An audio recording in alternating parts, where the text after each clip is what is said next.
We're live, guys. All right. So today's topic is gonna be like about, clicks Yeah, clicks. like in like school. Different groups of people we've interacted with throughout high school, whether we hanged out with them or Yeah. we interacted with them. Yeah.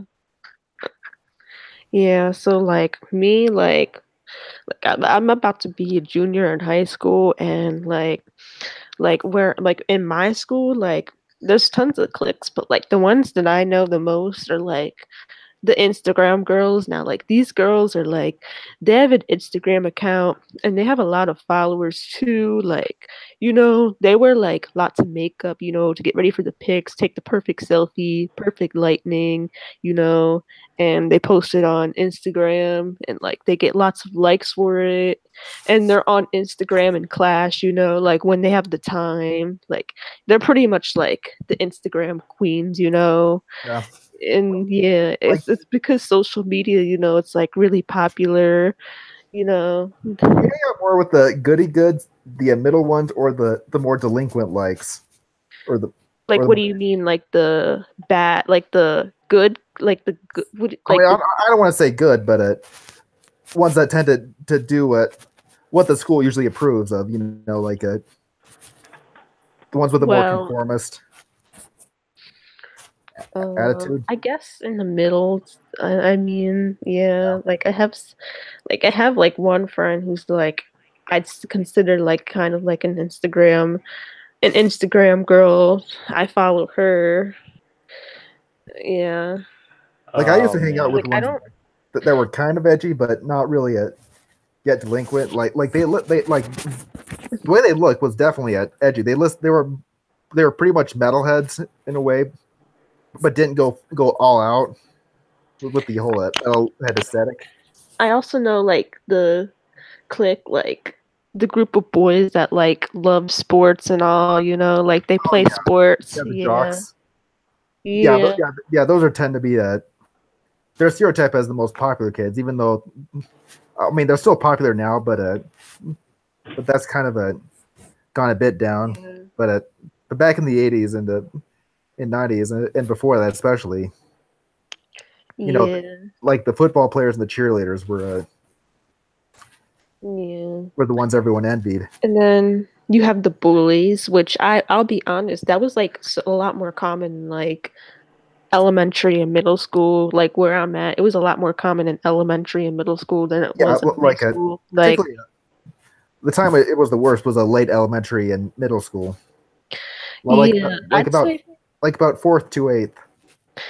I'd say for me, I haven't been bullied that much, but like I've seen bullying, and I'd probably say it got like really bad starting around um hmm like fourth grade, at the beginning of fourth grade. So Yeah, yeah, kind of like what you said, yeah, because I remember in elementary a group there was like a group of bullies, like yeah. there was Like like that. Like that's it when was kids like slowly about start losing their innocence a bit. Is in fourth grade. there was about like three boys, I think, and Danny, right? Yeah, Yeah, like those, like the bullies, like they were mostly after Danny for some reason. Like after he was new to the school, like he just moved there, and like they were like all after him, like just making fun of him and like what he does in class and like his interests. Yeah, those were the bullies in elementary school, and they continued in middle school too. And middle school, like I feel like middle school had Instagram girls, like Snap, like the social media queens basically. Yeah. Damn. Instagram girls in middle school too. Yeah. You know what? About that. Just by looking at those pictures, I know exactly what you're talking about. Because I could just see who would become that. Because if you just look at it, they're practically just nothing but another Kylie Jenner, honestly. Yeah. Now And then you about those have the clicks, go ahead. and then you have the group of girls that like gossip, spread like secrets and all of this other crap. oh yeah. Yeah, Like Yeah, they're I'm like trying. I'm that was trying to. extremely common in middle school, like yeah. Like like I And still see it in high school, but it's nowhere near as bad as it was in middle school.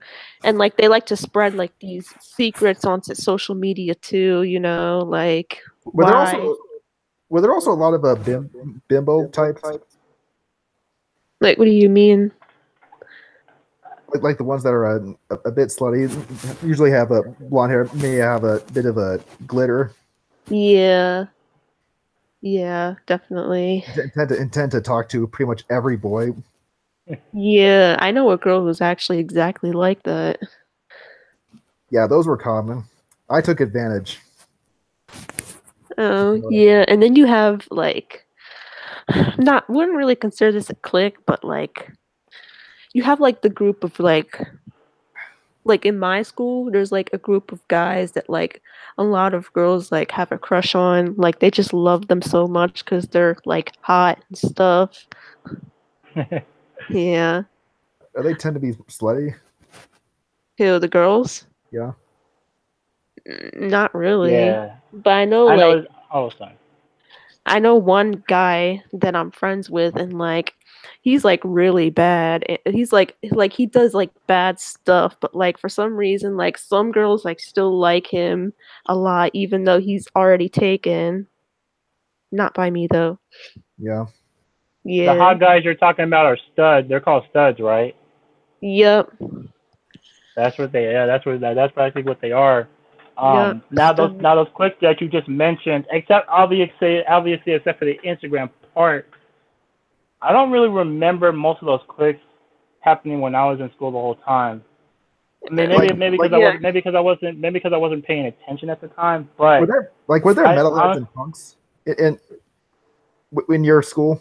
Were there metalheads at and mine, at Yeah. mine, I don't know, I mean, because when it was lunchtime, they play all kind of music, not just one specific genre. So I mean, I'm not sure how many metalheads there were, but I did know some.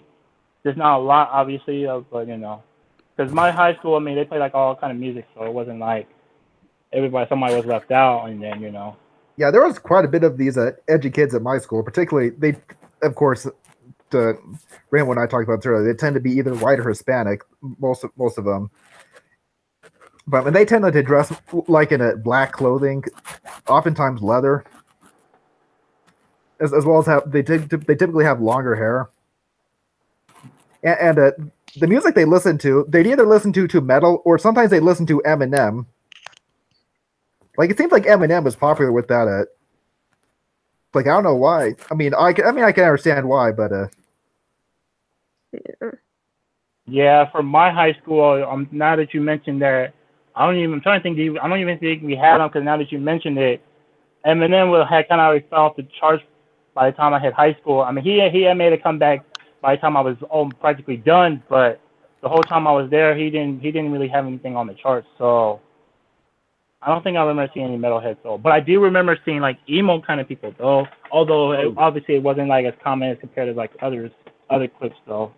yeah, I mean by this time when you were in high school, it would have been more like a scene where they look a bit more preppy, like Lava do a lot of the like bright blonde in their hair. White blonde. I don't know. I don't remember seeing that. I think it was just more like emo in general. Yeah. Because I mean, I saw some people wearing like black hair and all, but I do remember. But the most thing I see, it was like people wearing like all types of like black clothing. Really was like just shoes, shirts, jackets, all the jewelry, belt stuff that comes like kind of stuff. I do remember seeing all that though. Yeah, of course. I brought up the goody goods earlier. The people that tend to do the best in school were usually the kids in like a theater and drama class. Which reminds me, I forgot of a clique. They're the smart students, and these students like they get geeks? straight A. Yeah, like they get Are they straight like an A. honor? Straight A geeks. Yeah. That's what they probably are, or nerds Yeah, you can call them. they tend to be quiet though. Like they Yeah. they don't really like they tend to be introverts and like stay out of the crowd. You know. Yeah, what I've noticed about these particularly these grade A students, the ones that they're on the high honor roll and stuff, the boys tend to look the youngest out of all the cliques in the school, while the girls tend to look the oldest. Oh, I haven't noticed that. I mean, I have probably because the girls tend to look more like a parental something. And it's like exact contrast with the one where the boys look the old, which is the metalheads and stuff, and all the edgy kids. Like the boys tend to look the oldest there, while the girls tend to look a lot younger because they're more tomboyish. Oh, I haven't noticed that at my school. I don't. Yeah, we obviously don't have like emo, at my school, but we. Hold on. So what about you, Nerdy? Oh yeah, back to the cliques. The ones that the ones other than emo I remember was all the hip hop clique, because that was actually still a thing. Yeah. People seem to for some reason they forget that, but I remember seeing that too, like all types of hip hop fashion. Whether it was like Sean John, Baby Fat, South Pole. Yeah, and for some reason, when I think of a hip hop culture from the zeros, for some reason I think of a lot of the Chinese elements in there too. Maybe the Wu-Tang Clan started this thing, but it seems like, especially in a lot of games and stuff, that you could see a lot of Chinese graffiti in a lot of these games that had this sort of hip hop theme. Like, you know what I'm talking about? I think.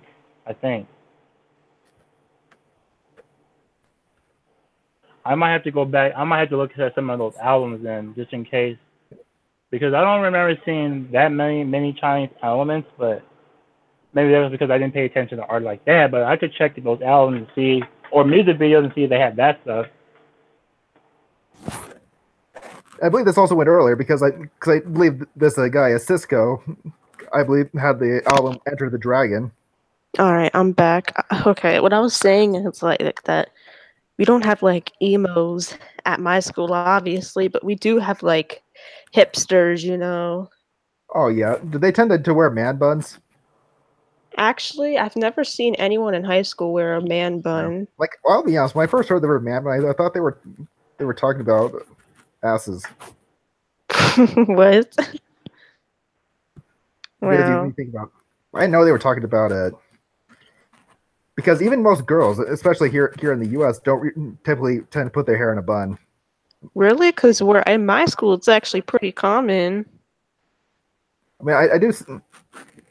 I mean, sometimes I'll put it like in the back, but I don't see it too often at the top, like you'd see like you tend to associate with more like Chinese. Mm.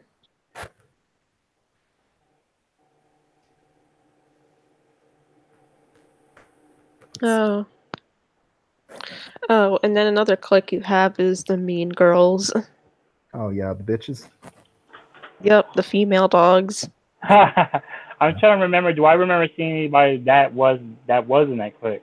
Because again, I mean, I don't remember seeing that many stereotypical cliques back in school at all. For some reason, I guess maybe unless they were like just fading out. But what else? I don't remember seeing.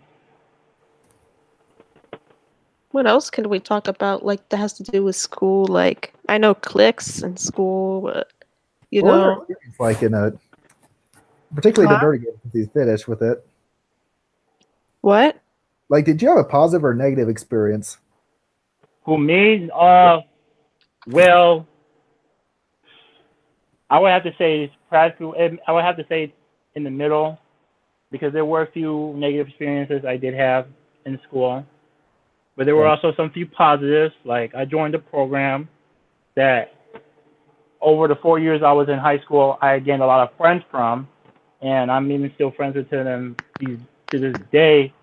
But it's unfortunate that I haven't been able to hang out with them lately because of the differences. Like they could be working, and or I might not have their number. So, but I did make a lot of friends over those years by joining this club, and I also my last year of high school I did football, so I met a lot of friends from that too. And then I'm being.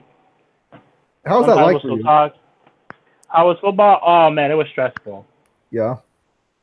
Well, but it may have been stressful, but it was fun. But it was practically stressful because I had to do a lot of workout and I couldn't like take breaks or anything like that. But what did help me in the end by preparing for that is by having a weight training class the year before, and I was doing that all the time. So that did play a factor. Although I should have been doing exercise more than just working out, and that would have been a better beneficial factor as well. So, but Yeah. you know, as long as I worked out, I'm good. Okay, I'm here now. For me, like middle school, especially like middle school, like for me was mostly negative because like Yeah, for most especially eighth people, grade because like I have a lot of bad memories from middle school. Like the only middle school year I enjoyed was seventh grade because like it was still like I wasn't like the noob to middle school anymore, but like I didn't get like the same amount of work like the eighth graders did. So like it was still fun, like Yeah. and it was actually like the second best year of my life. But like then eighth grade came and like, it just sucked so much because like eighth grade, I was just like really depressed and all of that, and had like really low self esteem because like in eighth grade we had to do this dancing, like this ballroom dancing, where you had to like dance with like the opposite gender, and we were forced to do it unless it was against your religion. And like I did not like it at all because like not only were we forced to do it, but like if you didn't do it, you had to write an essay on the dances, unless of course you couldn't do it because of your religion or something, which was stupid. And during the ballroom dancing, because like I tend to sweat really easily, like I was like one time we had to do like a ballroom dancing practice, and I had to dance with my crush, which was sucked because like I had sweaty hands, and like my sleeves at the time they weren't long enough to cover my hands. So like I just grabbed his hands and like I didn't like I tried to wipe them like on my like pants, but like it didn't help. So like I just grabbed his hands, and then like he was so disgusted, like he was just really disgusted that he asked the teacher right away if he could wash his hands. And then the teacher let him, but then the teacher came to me and told me to wash my hands. So what I did was I went in the bathroom and I just cried that whole class because like I really hated the ballroom dancing, and it just really sucked. Red Did you go to a Rainbow. private school or something? You Red Rainbow. Oh, Did you go to a private school or? who, me? Yeah, I'm asking. No. Oh, okay. So what are you guys talking about? Because man, we're I'm talking about about our middle school, experiences but in school, like different cliques you interacted with, or how your experience was in general. you talking middle school? Y'all talking about Well, not just middle school, basically all throughout school, like elementary through college. Dang, I missed out a lot. So give me back the speed. Oh, it was all very for me. But like as we practiced more, like my hands like weren't as sweaty, but still I still God I hated that we never- were forced to do that shit. Thank God I never went Eighth to grade Rainbow was Middle School. so Oh fucking God. shitty. Like honestly, I wish like it just sucked so much. Like I wish I could have just skipped that grade, honestly. I mean, sixth grade wasn't as bad. It was just really boring because there was nothing to do. Hey Mario. Yeah. Yeah, I have I met a third cousin from well, this is actually the second time I saw her, but she's from Durham, North Carolina. You've heard of that? Oh yeah, that's like 2 hours from where I'm at. Okay, yeah, it's like one of the city parts of North. That's like Carolina. in the Triangle region. Like it's one like of my from Raleigh. Yeah. One of my friends is actually moving to Georgia. Yeah, it's like on the I-85 corridor, MQ. So you get there straight from Atlanta. Oh yeah! Wow! Yeah. You get there straight from Atlanta. Yeah. And she's pretty cool too. She's gonna be she's an upcoming senior. Oh really? Cool. Yeah. Mhm. Yeah, but Durham is cool. A lot of people, like Durham's kind of underrated because a lot of people say Durham is like ghetto, but I heard it's pretty nice. But like my cousin says it's pretty nice. He lives in Raleigh, so. Durham, yeah, she actually goes to a private Catholic school. Yeah. And she went to a prom with her boyfriend who just graduated, and man, she had a really beautiful dress on. Like it was so nice, and like it's amazing because like her mom is actually dark skinned, but like but she's actually light skinned. She's like the only child, and like when she has all the makeup on, she kind of looks like a Latina, but she's actually black. They might think she mixed something like that. Yeah, but she's fully black. That's the thing. Oh yeah, she high yellow. Yeah, because I know. Yeah, it's kind of interesting how light skin. Yeah, your poetry parents be black, but you can still turn light skin. Yeah. Yeah, That's the fun thing about black folks. Like, you know, we come in all different colors and stuff. Like, we can have like both dark skinned parents, but see, one baby could come out to be really light because of like, you know, a grandparent or somebody who was light, you know. So Yeah. You know what's weird about me? I'm mixed and like I'm definitely not like I definitely don't look white, but like I feel like I'm too light to be like legit black. Yeah, You know what I there's some, mean? and I mentioned this earlier. There are some people debate whether a black skin is a dominant gene, while white is recessive. Like the same way with the brown eyes. Depends. That's actually true because when it comes, because I learned this in science. Well, brown eyes is definitely the most dominant that people will get when they're born, and then the recessive is like blue eyes, green eyes, hazel, white, you know. And then when it comes to like the color of your one skin, it's obviously going to be more dark. Yeah, there are some black folks with color eyes, especially in Louisiana. Oh yeah, because the Creole, the French Creole, Cajun bullshit. Yeah. Yeah. Yeah, like I get mistaken as like a Mexican. Oh really? I mean, you do look like one. You do look Latino. Or just a Spanish person. Yeah, my cousin from North Carolina, she looks like she looks like a Colombian, even though she's not. Like I think I'm Hispanic. So I'm adopted. So my mom says I'm. Do I guys look like I could be like Spanish to y'all or something? Yo, kinda. I've never really seen your eye color, so I can't really tell about that. It's like a dark brown. Good. But your hair texture definitely passes like Hispanic for sure. Your hair texture. Like I said before, I believe Rainbows. I believe when you were younger, you looked more lighter, but like as you've gotten older, you've looked more black. Oh, MQB, what did you mean when you said that I have really diverse features? Oh, because like, you know, I saw both of your pictures. Like I know it's like from your pictures growing up, you've always looked different. You know, seems like you've looked a lot different as you've gotten older. Just in my opinion, you know. Yeah. So. Oh, I mean, a lot of people do look different though. Yeah.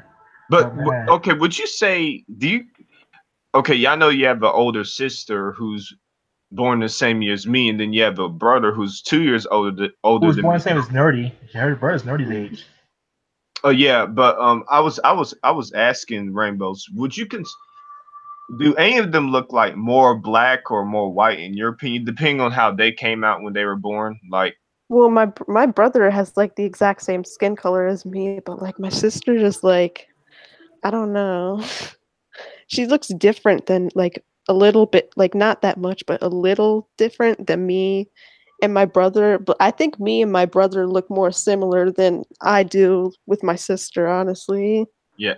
Yeah, how would you describe your sister? Is it like her features or something with her eyes or nose? I feel like she's a little more lighter skinned. That makes sense. Okay. But I don't know if that's because of makeup or something. I don't know. Yeah. But Rainbow, wow. That was 7th grade. She said that was 8th grade when you had to do that dance thing. You had to go that sucked. Yeah, if I did that, I have the choice between dancing with someone I wouldn't even know who I'd be paired with and doing the essay. I'd actually choose the essay. Too. Because if I dance with somebody, I'll probably. Yeah, especially at 8th grade when you're too impressionable and you don't want a bad reputation. Yeah. Yeah, and dancing with your crush too, like yeah. I mean, like it just feels so awkward. Yeah, I was very awkward around the girls when I was in middle. I mean, that probably feel awkward, especially when you because I already had we were kind of like a boyfriend and girlfriend. This one girl I was dating. Middle school had so much drama for me, and I mean, I seriously hated middle school. I only enjoyed 7th grade, and that's it. For me, I only enjoyed 8th grade, and even that year wasn't perfect for me. And the thing is, each year middle school got better, but like from 6th grade was definitely the worst because it was the peak of the immaturity. Although 7th grade was probably the craziest grade. Like, I was probably the most immature in 7th grade because 6th grade everything was new to me, and I had never seen that environment before, and it was so bad. Like. Going from elementary school to middle school was just a huge transition. Like probably the biggest jump. like I say, the biggest jump throughout my K through 12 years was definitely 5th to 6th grade. That was the biggest jump. Absolutely. Even Yeah, going to high school was not as big of a jump as going to middle school. Oh Yeah, wow, but like going to that's high school, interesting. It's interesting how you guys. To me, middle school and high school, I mean, yeah, while they got a few differences, they're practically similar in so many ways. Well, yeah, things like going to elementary and middle school, you're going into a worse environment. But going through middle school, high school, everything improved. Yeah, This- it's kind of interesting yeah. how for you guys hate middle school. It's kind of interesting because middle Yeah, school, yeah. I mean, it was fun. I enjoyed middle school years. I mean, I guess I enjoyed it. I mean, for middle school, I mean, it was drama, unfortunately, because I mean, especially my 8th grade year, that's when I seen like the most fights. That was my whole K to 12. I seen like the most fights in my 8th grade. I've seen the most fights in 5th grade, I think. But I still For enjoyed me, it was 7th. I still enjoyed middle school because I mean, it was still fun. It wasn't. I mean, it was definitely a perfect transition between elementary and high school. Eighth grade was really fun. I'll admit, 8th grade was fun because, like, probably my favorite. For some reason, 8th grade, I had the right people in the right classes, and I made the most friends in 8th grade too. Yeah. And after the end of 8th grade, we were crying, and I didn't, but like people were crying and that we were missing each other because half of the people in my middle school went to different high schools. Oh yeah, because you go to the bigger city. But think about where I live. Everybody, the whole school district. It's like once you get to high school, everybody's in the same high school. Because it's like I'm in a small town, so it's kind of interesting. For me, for middle school, all 3 years that were terrible for me, but 7th grade would probably be the least terrible because I was in the middle. I was able to relate to everyone. Like when you're in 6th grade, you're at the bottom of the food chain again. You're seen as the little runt, the little kid. And I mean, good thing that wasn't for me. Well, good thing. And the thing is, when I was in 8th grade, the 6th and even the 7th graders were so annoying that year. They were a big pain in the. I wanted to bring a spray bottle because they were so annoying when I was. You know what? That's actually how I felt about my junior year. Like, the most immature grade of high school, and even for me too, and people in my grade, is sophomore year because sophomore. That's when everybody's trying to be tough. You're no longer a freshman. Yeah, that's when everyone thinks they're big shots. Like it. I'm no longer a freshman. Here's the thing about sophomores in high school. You are no longer a freshman, so you think you're big and bad, and then at the same time, it's still the most immature. You're not a junior and senior yet, getting ready for college. So sophomores are immature and they act up in class. I mean, I can agree with you on that. I mean, for my school district is weird as crap. So like my high school, it's like my 9th grade year, it was actually a whole school. It was like kind of a transition between middle and high school because it was instead of going to like straight to high school, I went to this all 9th grade school. So it was kind of weird. Then when I went to 10th grade, in my school, the freshmen my 10th grade year, the most immature. So my 10th graders were basically the 9th graders at my high school. They were basically like like I said, immature. See, here's the thing. Like in my school, while it's still the whole campus, the 9th graders. The core classes for freshmen were in a separate building, and there was even a freshman cafeteria and a freshman library too. So, like, however, depending on your schedule, there were freshmen who still had classes in the main building with the upperclassmen, but most of your classes were in the freshman building with all freshmen. Yeah, do they do this to cut back on bullying? Like for example, with me when I was in high school, my first semester. In my second semester, 3 of my classes were in the freshman building, while 1 class was in the main building with the upperclassmen. It was like that with JROTC. I had ROTC. JROTC. I remember. We had that in my high school. Word. Yeah. Me too. Oh, you too nerdy? Oh, wow. I wasn't in it. I wasn't in it, but I had.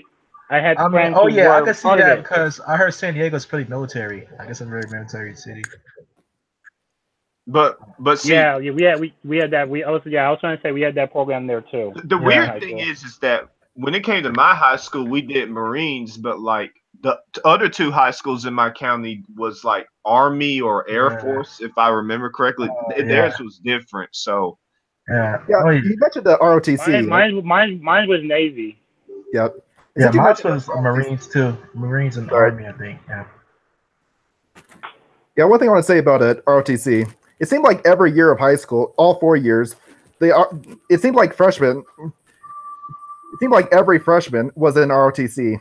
Mainly probably because they wanted it as a way to cut back against a bullying. Like I'm in a military program or something. But once they became like sophomores, especially juniors, most of them quit the program. Interesting. Yeah, it's kind of. Yeah, my ROTC instructor, his name was Gunner. He was strict. He did not play like for real. Like he was a black guy. Like, stuff. He did not play. I mean, if you messed up in there, you were gonna get your ass kicked. Like what you mean when you say that? Like he made you do like suicides or push-ups? Oh man, yes, and you would have to write several times too. Oh god, he was like I remember like Coach Carter. You were like Coach Carter. Yep. Also, what was your experiences like with the girls in high school? Girls, I didn't mess with no girls in high school, but myself, I guess, because I'm the coolest bitch. Oh, what experience with boys? Oh, since you're in high school right now, what's your experience with boys? I mean, I did start having a crush on this one boy when I started high school. One reason why I liked late 2016 a lot better, I guess. Oh, that's cool. Yeah, and I liked this, and right now I like this one guy, and like I try to like I text him like you know, like probably at least 3 times a week. Yeah, I remember Rainbow telling me about this on Snapchat. I don't remember. Wait, did I tell you? Yeah, you did on Snapchat. But he goes to a different. I went to middle school with him, but he goes to a different high school now. Oh yeah. Oh yeah, that is true. Dang, your school but he does drive though. You have? Oh yeah. Yay, sexy generation can drive now. Cool. No, they've been able to drive for a while because they were born in '89. That's when Jessica Negri was born. Oh wow. I don't know about that, honey. Exactly. We're the coolest generation. So if 89 is the sexy generation, that means they've been driving since 13 years. They've been driving like 13 years. Then dang. This is her. She was born '89. Oh, nice. You know who else was born in '89? People that were born in '89. Taylor Swift. Oh yeah, she was born in December of '89. Yeah, Taylor Swift. Like pretty much 1990. Yeah, but back to what we were saying, that's good. I've had like lots of crushes in high school, but So the coolest generation could drive now. Oh, are you planning to get your first car soon, Rainbow? What? Yeah, I'm supposed to take the permit test this Friday. Oh yeah, I know you're gonna be excited. Wait, your permit? I'm supposed to take the test this Friday. Oh, good luck. I hope you do well, man. I've been trying to do that for the past 7 years. Me too. Me too, nerdy. MQG's muted. So my experience with what's your experience with girls in high school, nerdy? Repeat the question, please. Captain asked what's your experience with girls in high school. My experience with girls. Oh man. Okay, it was all over the place. I'm gonna start with middle school. So there was this. I actually had a crush on this girl, and I kept staring at her so much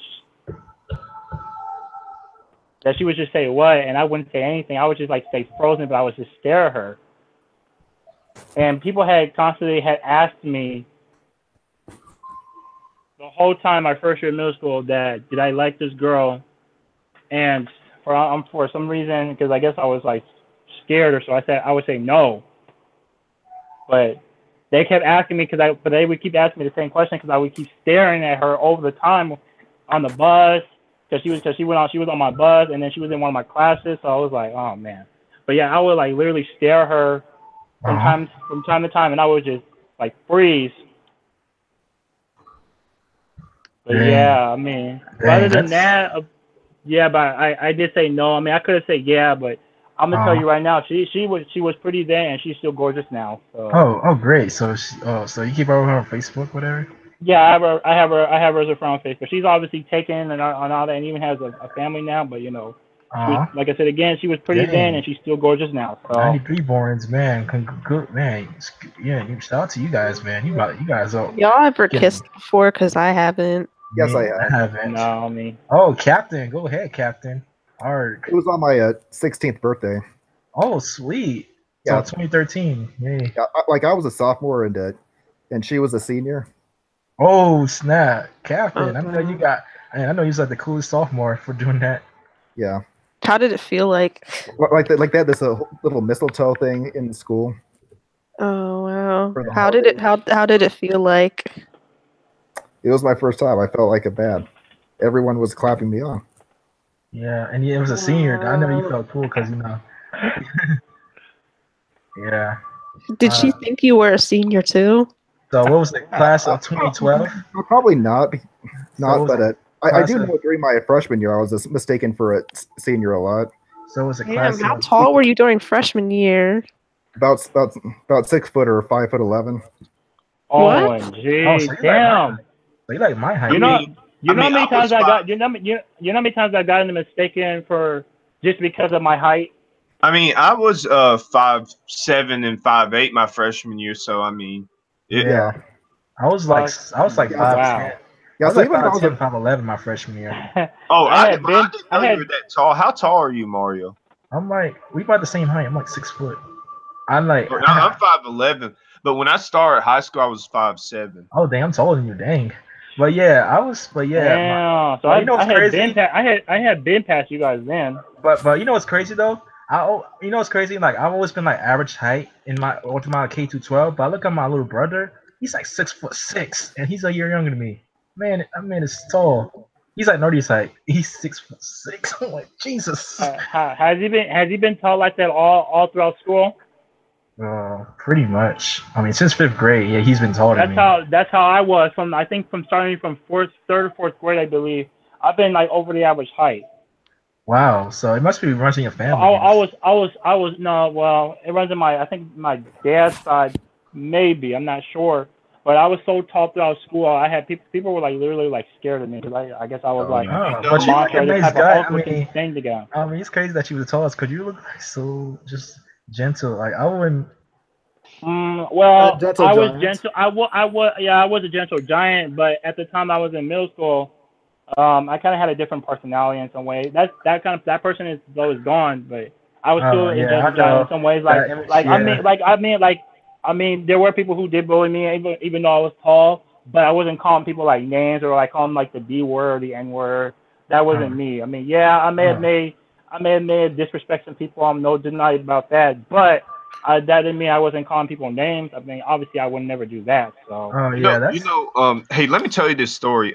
There's one guy who's like 5'5" or 5'6" who I knew in elementary school, but he was short throughout most of high school for his age because he had stopped growing a long time ago. But see, throughout elementary school, he was the tallest guy. So like he already hit his growth spurt, and he was tall for his age throughout all of elementary school. Like when we were, I was with him in 4th grade, and like he was like really, really tall to all of us. He was the tallest guy in the class. And then when high school comes, everybody passed him, and he stopped at like 5'5" or 5'6". Dang. It's crazy how people's growth spurts work. And then there are other guys who were really, really short, who were like midgets throughout like kindergarten all the way through 10th grade. And then junior and senior year, they get really tall. And then by the time college comes, they're like 6 foot. Like Jesus. it's Wow. crazy.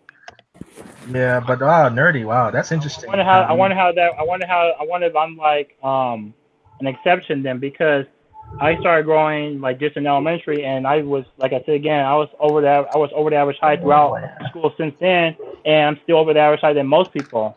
I mean when I found out when I started 6th grade, I found out I was 5'11". Yeah. So I was well over the average height for an average That's my middle brother. grade. Wow. That's my brother, nerdy. He was 5'11" at 6th grade. So. And then by ninth, I was like 6'2" and a half. Oh, So I was Jesus. definitely you're well like over basketball height. Dang. Yeah, I was You could have just been well in the over the average height NBA. for a Just long like time. So it's kind of hard for my family to imagine me and remember me. I remember a time when I was actually short because I've I been know. so You tall must for a have been long born time. tall. You know, it's You the must have same been way born with tall, girls man. too, because you know, y'all, it's the same way with girls. It's like since they usually hit puberty earlier than boys. So what happens is that there was one girl who was like, it's weird. She was shorter than me, like a few inches shorter than me throughout elementary school, and then 5th and 6th grade. in parts of 7th grade, she was taller than me for a little bit when she hit growth spurt, and then when then 8th grade hits, and then high school, then I'm taller than her again. But then at the same time, she's still kind of tall for her age, but just still a few inches shorter than me. So it's kind of weird. Like she was shorter than me, then taller than me, and then shorter than me again, and now she's still shorter than me. That's interesting. I remember this one girl I went to middle school with. She was in 8th. I remember it was in 8th grade. There was this one girl. She was like 5'11". I'm like, dang, you tall for an 8th grader. And I was, yeah, she was like the tallest girl, and she was always the tallest girl in my area because she was always the tallest girl in my area. So yeah, I actually know girls who actually are like 6 foot, 5'11", like taller. Yeah, it's weird, like, cause when it comes to girls, when you're a guy looking at girls and stuff, it's like you got the girls who were like, when y'all start off in elementary school, y'all are the same height for a while, and then you pass them, and then you're taller than them forever, and then you got the ones who are taller than you throughout elementary school, and then when middle school and high school hits, you end up getting up to their height, and then you stay their height. Yeah, it's interesting. Yeah, because True. Yeah, but I know a lot of But girls, but most of the girls in my area are really short. But that one girl, she's like tall for her. She was always tall, like for I knew a girl like that. This would have been way later in like senior year. But I found a few. There was this girl that I met. She was a freshman, and I think she was like, I'm not sure. I think she was like 5'10", 5'11". So she was like pretty tall for her height, you know. So. Yeah. Anyways, and she was African American. But one thing that does play a role is your ethnic background. So, example, if you're practically Asian or Latina, you're not going to be as tall as most people. You're probably going to be like a petite person. But if you're and it also depends on gender too, because some black chicks are also short as well. So. Oh yeah, that makes a lot of sense. I think genetics play a role the most. Yeah, I think it all comes down to genetics. Yeah. So what's gonna say, Captain? So, anyways, going back to what I said about my experiences, like during 6th and 7th grade, I was obviously very shy. I didn't talk to the girls very much. In 8th grade, I started it. We were kind of, you could say, maybe dating a bit, and this continued into it freshman year because we went to the same school. And then after that, she moved down to Texas, so that's unfortunate. But during sophomore and junior year, you could say I was kind of a field player because I did hug a lot of girls during those 2 years. Oh, Captain. Dang. In middle school, damn, that's pretty nice. I was trying to do that myself. Like I said, I was in the same position as you, and except more introverted. And I was trying to come out my shell because there were some girls, obviously, that I liked that were so pretty, and they're still gorgeous today.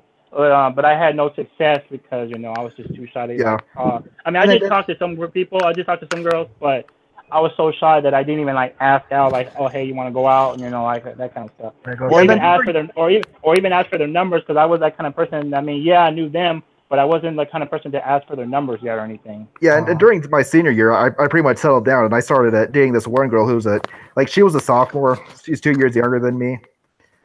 The main reason why I stopped doing that is because over at my high school, it's taboo if a senior is even hitting on or dating a freshman girl.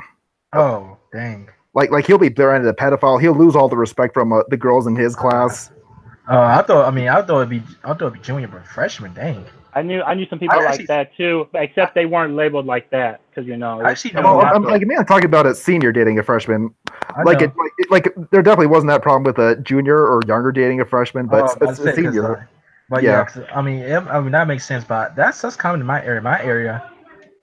And where I live, that's very common. I've been seeing girls who 13, 14, maybe dating guys 16, 17, 18. I'll be like, bro.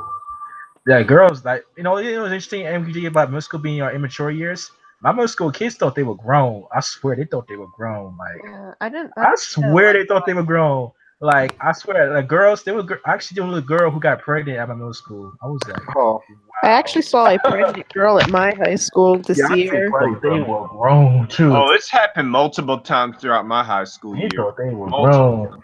And kids, and I remember when I was in 8th grade, I remember seeing I remember 7th grade. I remember when I got a because my middle school years were kind of funny because this around the time my school district decided to be different. They started to change the school system. So my middle school year is only really 2 years, but I count 6th grade as my middle school year. So once I got to 7th or 8th grade, that's also got 7th grade. the kids, the girls really look a lot older. They acted older. You thought they were like, you know, you thought they were high school girls, but they were like 13 and 14. But they acted like very high schoolish, and like they were talking about getting periods. They were talking about bro. I was like, dang, I feel This in this year in high school, I actually saw a pregnant girl. I'm not joking. Yeah, I've seen plenty of them in it. What grade was she in? I don't know. I don't know her. So, by the way, MQG, what was your experience like with girls throughout high school? Well, honestly, I never really had any girlfriends, but I just had girls who were like I was regularly friends with, So Yeah, that's how it is for me. because I never was embarrassed to talk to girls. It's just that I didn't worry about trying to get a girl or anything like that. With me, MQ. Oh, wow, that's kind of interesting how we both, because I was like, that's kind of similar with me, MQ. Like, I talked to a lot of girls, but I would never dated anyone. I was probably afraid of girls. Me too. I had that same experience as you guys. I was afraid of girls the most throughout middle school, I would say. Oh yeah, that's definitely when boys tend to be the most afraid. Like they're not only afraid of girls, but also their reputation with it. Yeah. And it seemed like in middle school the girls had a nastier attitude too. Yeah. So that made it more the word "ew" was passed around all the time in middle school. Yeah. But not just that, but there are girls who would like give you like just mean the stink look, yeah. Yeah, they would give you there were people like that too. What do you call it? The resting bitch face or something? And it was just intimidating. But yeah, girls in my middle school, the girls in my middle school, the girls in my middle school, they were the older guys. They were the guys who were like, a lot of them were the older guys. You have different type of girls. You got like the basic white girls, and then you got the country liberal, like real free white girls, and then you had like certain like black girls too, of course, who had. It's like I'm not trying to put race into the thing, but I see what you're saying. But like they tend to hang out with the different cliques too. I know because I know the white girls in my middle school. I know a lot of white girls I went to middle school with. They were hanging with the black girls. Yeah, some of them. They were hanging. Yeah. You had different types of like girls and stuff, and like certain ones had different attitudes. I'm sorry for bringing the stereotypes, but those stereotypes definitely apply in school. I mean, I could see that because I thought you lived in Black Mecca, so it makes sense for black girls to act more stereotypical. Well, actually, remember, I'm in the Atlanta metro area, but my county was predominantly white. So but see, my high school was the most diverse, so it was kind of weird. It was a mix of everybody. Because I figured like even though you're in the metro, you still have the influence from like the city, like like the city of like being the most have that sort of, because like my high school was in Sharps. Well, I'm not gonna give the location, but like it was kind of in a more country area, but it was still a diverse high school because it was one of the biggest high schools in the state. So like you had people who you had country people who went to that high school. You had country people who went to that high school. You had more city but suburban people who went to that high school. It was a huge high school, so you had all kinds of people there. There were country people who went to my high school too. There were racist people who went to my high school. Like rednecks, like we say country, you mean like rednecks? Yeah. It was I could see that. It was like my high school was kind of like that. Even though I lived in the country, my high school had you had the country, that's like the classic country boys, country girls. You have the preps, you have the rich kids, you have the Mexicans that be my high school. Yeah, you have. Like in my school, like there's like there'll be like a group of like Spanish people, like they're all friends. Yeah, like it was kind of like that in my school, but since there was a huge number of them, a lot of them hang out in different cliques. Like there was plenty of them in the more edgy clique. Yeah. I bet because let me put it like this, guys. This is different. Let me put it like this: the average amount of people who graduate high school as seniors from my high school is 600. Oh, like 600 for. So your school had about 2,400 a year, right? Oh, MPG keep muting himself. If he say 600, that's how mine was like too. Because the high school I went to, actually I found out was one of the biggest out of my district. And I believe it could hold about 2,400 as well. And by the time I graduated, I think it was about 500 of us. I think. Well, my school's 400, 500. I'm not entirely sure, but my yeah. school's actually kind of small, so my graduating class is like around like 400 or 500. Yeah, but It was 390 for me. I could see your high school being big. Well, I could see MQG's, because he's in the Atlanta area. I mean, yours high school is probably pretty big too, nerdy, because you're in like one of the largest cities in the country, San Diego. So yeah, it makes sense that your high school have a lot of kids. Yeah, and that was also one of the biggest in the district. I wonder how Jacqueline High School was, because she went to a private school. Yeah, but when it comes to for her it probably would have been much smaller, because private schools, they don't have a lot of students compared to like public schools. Yeah, but and here a lot of private schools start high school at 7th grade, 7th, 9th. That's true, because I had there's a school in my area where a little bit next to my area. I'm not sure if it's considered a private school or not, but they do start at 7th grade, but they have to also wear a uniform. Oh yeah, what's funny? I went to a public school in my area, but we always had to wear uniforms because a lot of it had to do with the bullying. Because like when I moved here, the reason why they told us why we had to wear uniforms, because like kids would get bullied for not wearing like name brand clothes or whatever. So everybody just would start wearing uniforms. So it kind of like, it didn't really stop the bullying completely, but it did kind of make it to where it was less, it was less extreme, I guess. Nerdy Captain. Yeah, I'm here. Yeah. I hear you. So yeah, the reason why my school just wore uniforms because the bullying was pretty bad with the kids who their name brand would like pick on the kids who were I've never had to wear uniforms in school before, and I'm Thank glad. God. I know, because My my school, we had to take our shirt-ins, and we had to take our shirt-ins. One time, it's funny. One time, I came out the bathroom. I was like, "Oh shit, I forgot." It was just like the tail end of my shirt that was out. And the principal said, "You're going to ask school suspension." I was like, "Bro, for real?" I got in trouble for my shirt tucked out a little bit. I was like, "Bro, wow, bro, you kidding me?" What kind of shirt were you wearing? It was a regular collar shirt, and I was getting out the bathroom. I was rushing to get back to the cafeteria, and then he said, "You going to ISS? You on at school suspension?" I'm like, "Kidding me, man?" I was like, "That is so crazy." It said ISIS. Yeah, ISS. Yeah.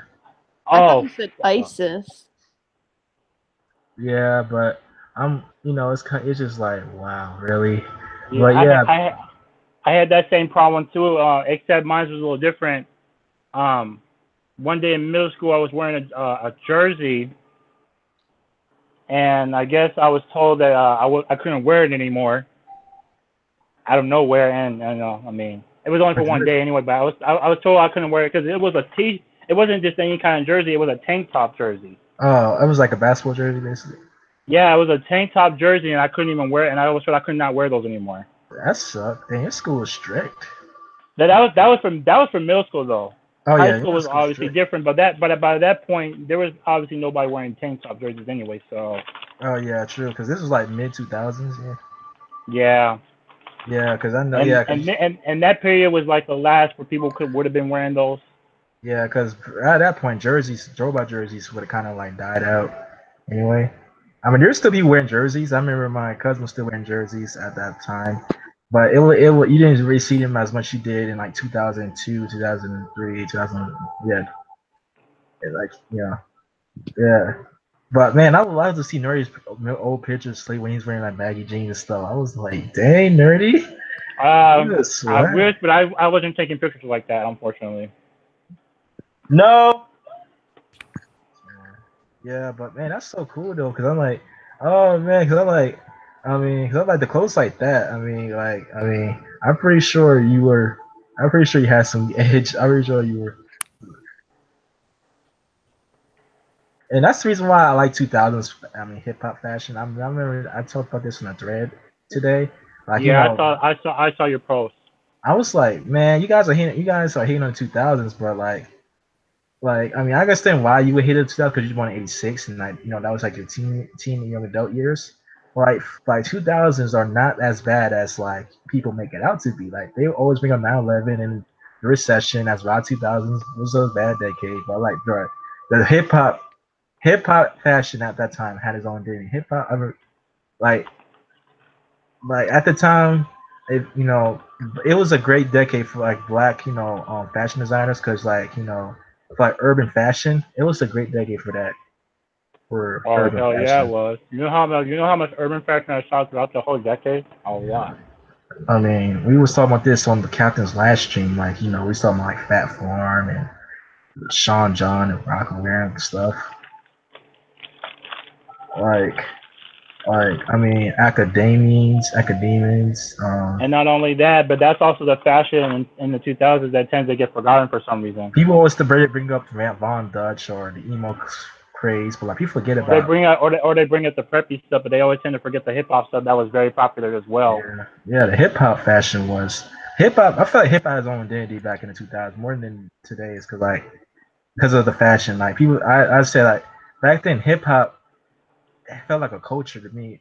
More so now people just think of hip hop just rap, but hip hop felt more like a culture. Oh like, yeah, definitely. It felt more like a culture back then. I want to ask you, Mario, do you associate 2000s hip hop a bit with the Chinese element?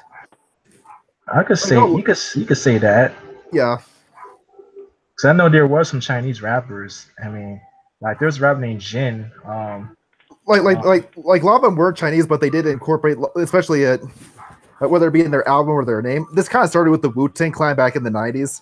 Yeah, I was about to say that them started that, and I know he doesn't do hip hop, but I remember this R&B singer Cisco has a lot of Chinese elements to his songs. Yeah. I could definitely agree with you on that. I guess also because I hear in the hoods, sort of where all these rappers live, I heard Chinese food is pretty common there. Yeah, well, it is. I'm not sure. I mean, I know in NYC that that was the case, but I'm not sure for like other places in the country. Maybe it depends on how big the Asian population is in those cities. Yeah, but typically the Asian it's weird because typically the Asian population usually the richest. They usually don't live in the yeah. But I guess you can make the case for the different types of Asians, like maybe the Chinese tend to be a little bit less wealthier than their like Japanese or Korean Indian counterparts. Yeah, but I wonder if that's the case with San Diego and Nerdy that are there Chinese restaurants in like the black neighborhoods of San Diego, Nerdy? Yeah, absolutely. We actually have some Chinese restaurants out here, and not only that, but we also got a good chunk of Asian population as well. Not just Chinese, but all kinds. Like Japanese, Korean. Vietnamese, Korean. Yeah, we have all that. Cause I know Koreans. I know a lot of black guys date Korean girls. Cause I've just seen a lot of black Koreans interracial dating a lot these days on like TV and stuff. Mhm. Yeah, the black Korean. Yeah. And I also think we also have Taiwanese as well. Oh, cool. And there's a whole bunch of other Asian groups I'm trying to remember. I can't remember exact names, but we have those too. Indonesian? I think so too. I think we have a few people that are Indonesian as well. Oh, wow. So you guys have a lot of Asians. I mean, but then again, it's not just SD, obviously. I mean, California. Yeah. Oh man. Yeah, because it was a huge state for Asian population. So I remember California. I heard California has the largest Asian population in the whole US. Especially SF. Yeah. SF is like it was like the oldest Chinese population is in SF. The Chinese in SF dates back to the Transcontinental Railroad, I believe. I mean, we dates back to Gold Rush, that era.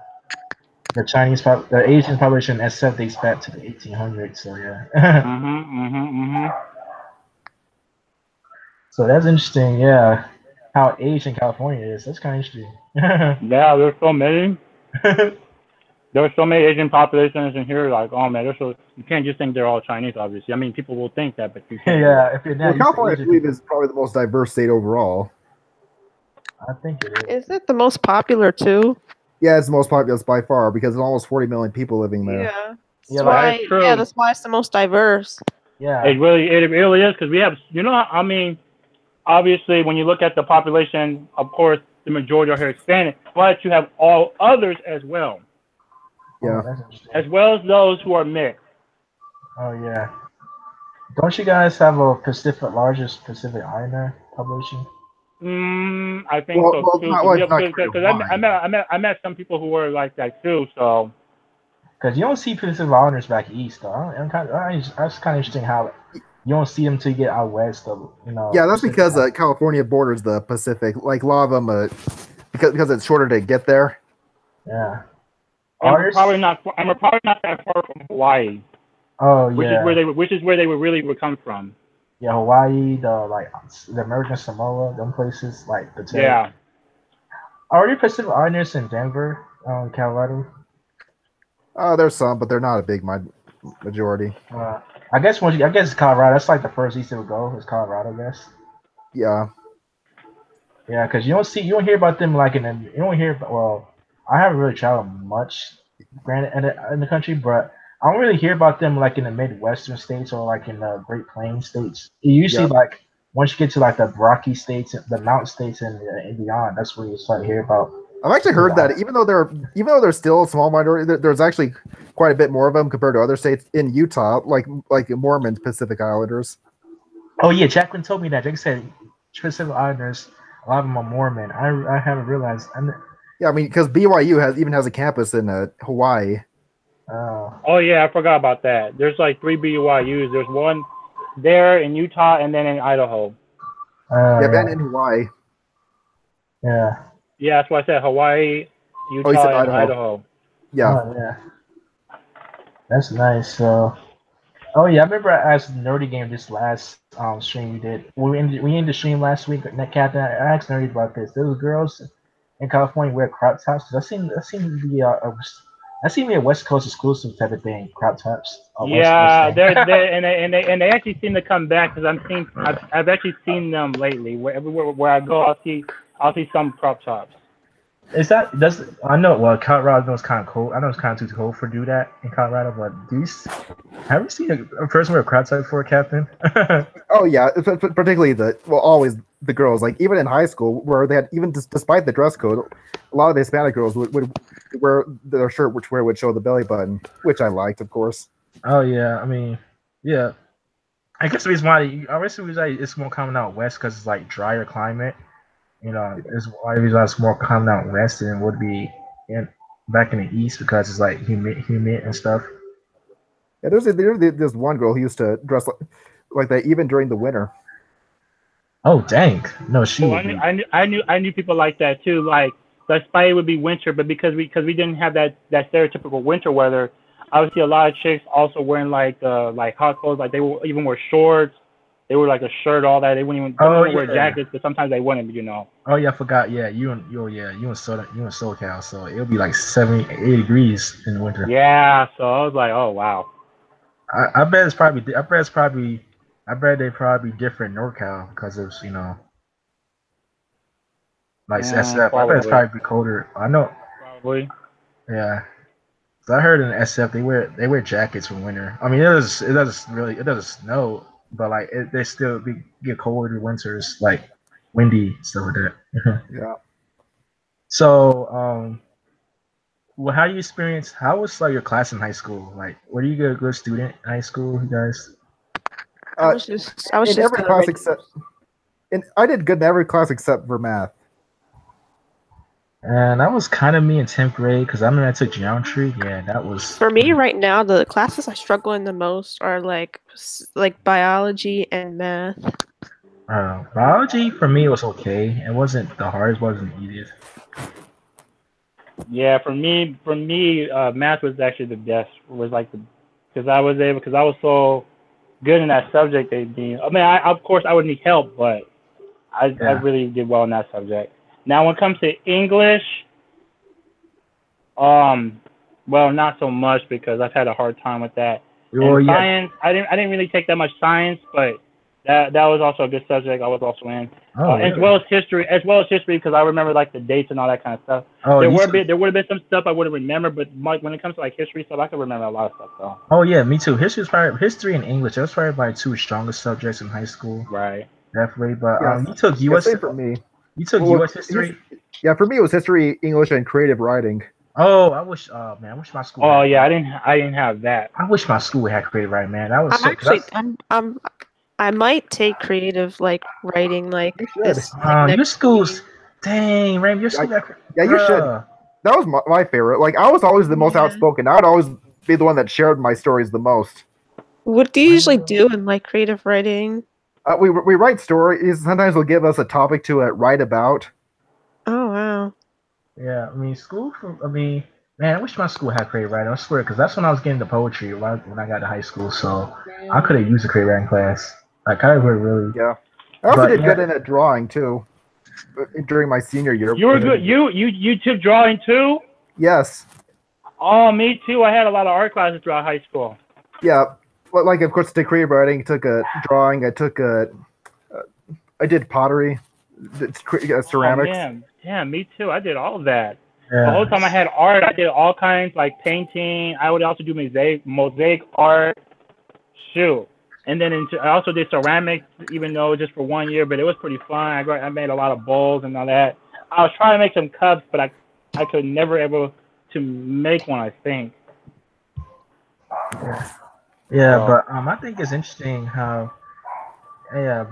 History. I think that's pretty interesting how me and Captain Nerdy they always did well in history because I think that's kind of reason why the stream about geography went so well because we all knew our history pretty well. Yeah, it can also be why a lot of us are so interested in particularly a decadology and generational, like those topics on In the Zeros. And not only that, but also for myself, I also read a lot of Wikipedia as well, so that also helped contribute as well.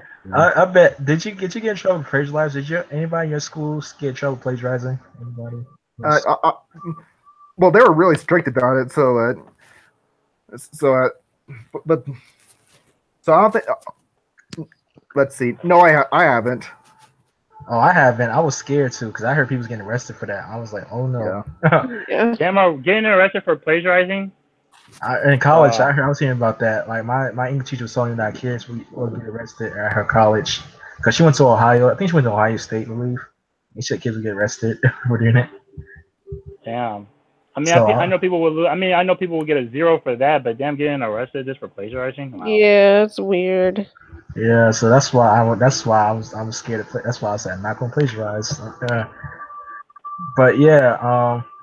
But yeah, were you good at typing like essays? Guys? Yeah. What about you, No, I wasn't because I don't. Unlike most people, I don't know how to type quickly, so I type slowly. What about you, Rainbow? Are you good at typing essays?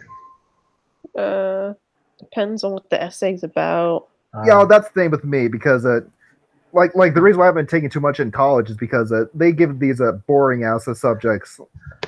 Well, in high school they tend to give more topics I was more interested into, or you'd give or you make them for presentations and stuff. Dang. Like I remember presenting this one thing about a calendar reform. Like I think today's calendar is outdated because the months are uneven. Like the days in the month are all uneven. Like some have 31, some have 30. Like what is a month? You know? Oh yeah. When someone says a month long, what does that mean? Because some are 30, some are 31. Yeah. Yeah, Sure. that's weird. Oh, February has 28. February has like. Yeah. 28. So of course, and then leap year has 29. Yeah. And also, so do you notice how I mentioned this in a thread on In the Zeros? Something really hard.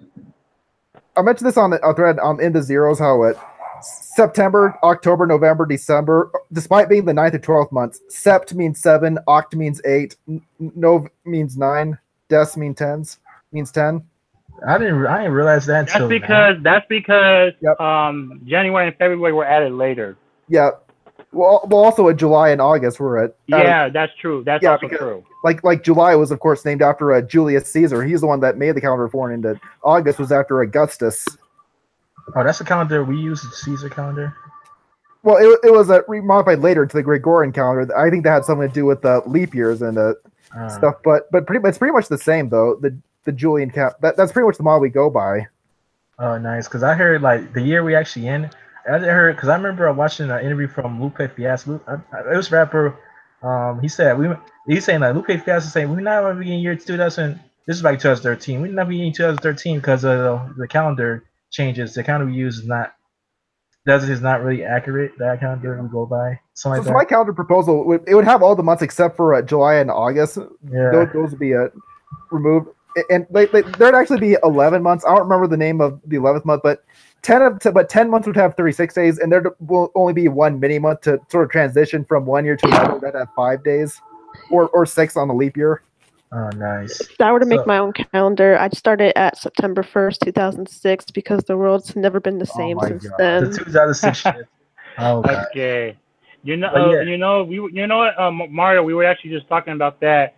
And what's your opinion on that? Do you agree with what I said before?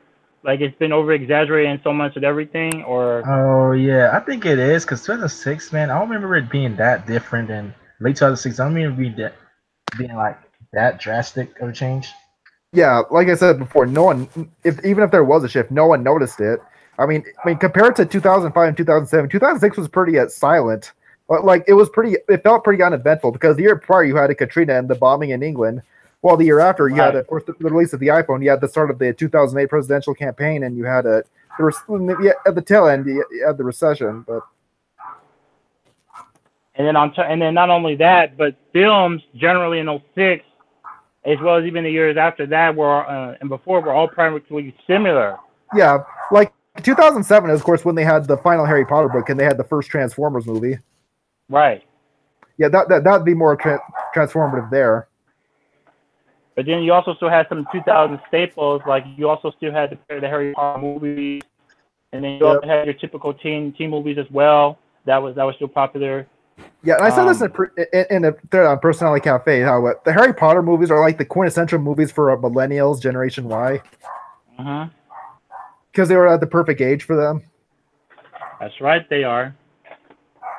Like I know some people ended at like if you ended at 1995, they would have been a 6 when the first Harry Potter movie came out in 2001. That's usually when kids are. I mean, a lot of them watch them even younger, but I thought the first Harry Potter movie came out in 2000. It came out in 2001. Hold on, let me look this up. It was filmed in 2000, but yeah, it was out in 01. Let me look at it because I could have sworn it was 2000. Hold on. Yeah. Right, that's interesting. Yeah. But yeah. And then not only that, you also still have a lot of comedy movies too. That's not that I don't really see these days. Yeah, like like back in the aughts, the zeros, the type of comedy movies that are most common came from like the I think they're called the frat pack. I don't know the exact name. Like Will Ferrell, Ben Stiller. Yeah, you still saw a lot of those kind of movies. I don't see any of those today. Bill Stiller. Yeah, they're called I think they're called the frat pack. Like I know Will Ferrell tends to be the most famous of them, but they also had a Jack Black, Owen Wilson, Jack Black. Steve Carell. Oh yeah, I was watching School of Rock like a couple of months ago, man. I was like, man, I can't believe the movie came out 15 years ago, man. That was It still feels like yesterday. When it still feels recent. I mean, it doesn't. I was like, man, yeah, Jack Black. What about Chris Rock was making a lot of comedy movies in that decade as well. Yeah. Let's see. I don't think he's part of the frat pack though. I mean, I know he's not, but I know he's making a lot of comedy movies in that decade. He made, I know he made the movie Down to Earth, movie Head of the State. He made the movie I Think I Love My Wife. Remember that movie, Nerdy? Chris Rock, I Think I Love My Wife. I don't know. But not only did you have that, but you also had a lot of the Ice Cube movies as well, like Barbershop, all the later Friday sequels, and then you also had others like Bad Boys 2. Oh yeah. Are we there yet? Are we there yet? Are we done yet? Those as well. Boys. Martin Lawrence, he was in a lot of kind of movies as well. Martin. Yeah, you also had another actor that was pretty popular back then, Terry Crews. Oh, heck yeah! I think the reason why he's more known for being like a side character. Like I think that's what kind of. Yeah, like the trope he played the most because he's the strong black guy, like the security guard type, you know. Yeah, I remember he was on. Remember this movie? It was this white boy trying to be a rapper. It was a rich white kid wanted to be a rapper. Remember? Wait, are you talking about it? Malibu's Most Wanted? Yeah, he was in that movie. Yeah, him and Anthony Anderson was in that movie. Malibu was wanted. And he said, "This is," and Michael was like, "This is Black History Month." I was like, Mike Epps. That's another person, nerdy. Mike Epps. Yeah. I mean, Mike Epps. It's so many. Mike Epps. He had who else? Who else was a big comedy star in that decade? There's so many. And Yeah. Yeah, there was so much of variety. I mean, you in the just kind of 2000s, it's like people don't even tend to, for some reason, that, and you know what's even weird is that every time we talk about that decade, we don't really tend to look at film for some reason, even though that was just as significant as music and video games. I think another. I mean, he's not really a 2000s actor person. Jonah Hill. I mean, he kind of started in that decade. He could, because he did have a lot of movies in the late 2000s, though. Yeah. Like he was also like he was in Superbad, and then he was in another one. I'm already forgetting the name for some reason, and then he was in like a few others. And that other guy, Michael Cera, he was also a part of that too. Yeah. Yeah. He ended up becoming irrelevant, like I think after 2010, I believe. And the guy who was Superbad with Jonah Hill, I forgot his name. He was in a lot of. He was big in late 2000s. The skinny guy who, who was trying to get a hookup with and Superbad. I forgot his name. Yeah, but 2000s was definitely a good decade for comedy movies. And then you had the scary movie franchise. Yeah, that was another one too. Yeah, I mean the first one was hilarious. That first one cracked me, had me dying. Yeah, I know a lot of the 2000s comedy movies get a bad rap though, especially on most movie rating sites. And then you have the Bring It On series. Bring It On was also popular. And Saw was also popular too. Oh, they made like 5 in one decade, I believe, right? Because he mentioned the Are We There Yet movie. Yeah, I mentioned that. Yeah, I know Ice Cube got a lot of flack for that movie because it's like first you were this big rapper, who was rapping about drug and like guns and stuff. Yeah, yeah, and now he's in family movies. It's like a complete 180 turn. Yeah. Oh, sorry. Oh.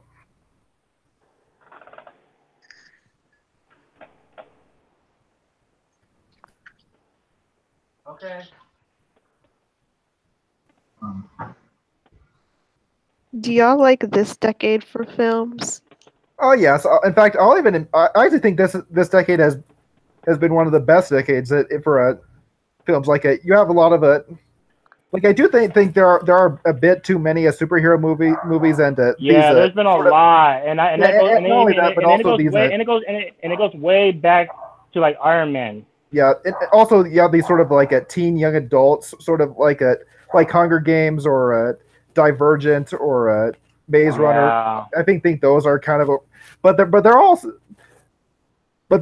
has been a lot of good movies like Kingsman, Grand Budapest Hotel, Les Miserables. Let's see. This is all superhero movie, but this is a different one. Deadpool. That was a great one. Yeah, I like that one too, but it's still part of the superhero franchise. Yeah. And then and then the kind of films you mentioned just now, those were all those films like Hunger Games. Those will all be like the dystopian films. Yeah. Like even though I'm not very big of a movie watcher, it's one of my least favorite of electronic entertainment. But even I could agree that this decade has probably been a big improvement over the odds for movies. What's your favorite year for movies in this decade? Probably 2015. For me, it's 2013.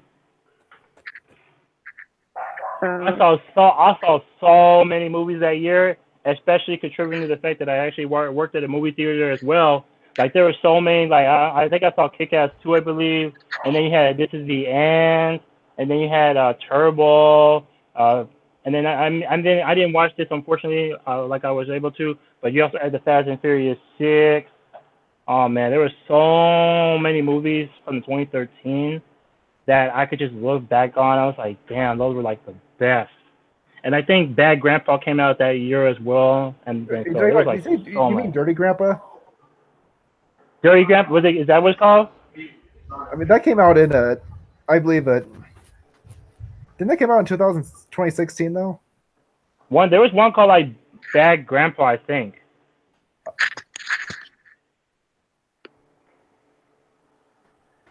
Because I know there's a Dirty Grandpa with it. And then you also had the terrible sequel, Scary Movie 5. And then you had The Purge. And then you also had the movie Great Gatsby that came out too. And then you also had the children movies like Cloudy with a Chance, Frozen, The Croods. Yeah, there was a whole bunch of movies. There was like a lot of movies I remember seeing in 20. Oh, well, that was 2012. But yeah, there was a lot of movies in 2013, including the ones that I didn't see that I could just think of the top of my head that I remember seeing because of like all the, not only the headlines but also all the stickers, whatever they call them. I remember seeing a lot of those because of thanks to working at a movie theater. So yeah, that comes to mind when people ask me what was like the best movies for me. Most likely 2013 for sure. Okay, I'm back. 2013. Yeah, 2013 to me is like the best year for movies in general. I don't care what anybody says. Dang, I'm surprised. 2013. There's a few movies I remember from that year. Big movies that came that year. Transformers. I know there's a Transformers that came that year. I think there was a Transformers movies too. Oh, and the biggest one of all, Man of Steel. I think the Transformers one came out in 2014 though. Age of Extinction.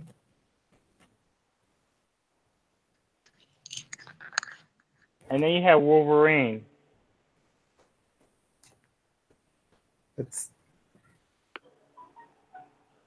My favorite year for. I mean, I said 2015, but actually be more of a toss between 2014 and 2015, maybe because of Grand Budapest Hotel came out in the latter, but the former, but 2015 had some really great. I mean, you had a Kingsman first of all. Yeah. But I think but one movie that came in 2013, nerdy that I remember being really hyped, Pacific Rim. Oh yeah, that was another one that I remember seeing. I mean, I didn't see it, but I remember hearing about it a lot. Yeah, and people would actually go see it, and like when I would come greet them, tell you like thank you for coming. There will be a lot of people coming out of that one. Oh yeah, that one was hyped last summer, and then Kevin Hart made a comedy special that year. Let me explain. Oh yes, I remember hearing that too. Yeah, he did a show Madison Square Garden, and he was crying at the end. He said, "Man, I made Madison Square Garden." He was crying at the end. Oh man, if we had just to talk about 2013 movies, I could tell you. I think my favorite year for movies would have to be 2000, and then I think my favorite years for movies have to be like 2000, and I can't think of a year that I would say my favorite year movies. I think the years I watched the movies the most, the favorite movies the most, will probably be like 2000 and let's say 2005, 2006. I can't really think. I know it was somewhere in the mid 2000s because that's when I was going to movies a lot at that time period. But I think Rainbows was asking like in terms of like what's your favorite films for this decade? Yeah. For this decade, I said my favorite movie for this decade right now. Oh man, this is. I guess like, the movie. Like, what's your favorite year for movies in this decade? 2015 for me. I don't really see my movies this decade. I don't really go to movies as much in the 2010s. That's kind of only see that in the 2010s. I don't even see. I guess my favorite year, overall, would have to be 2000 and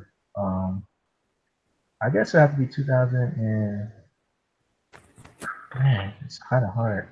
I guess it'd be 2010 because I saw Lottery Ticket that year. That movie with Bow Wow. That movie made me laugh so hard.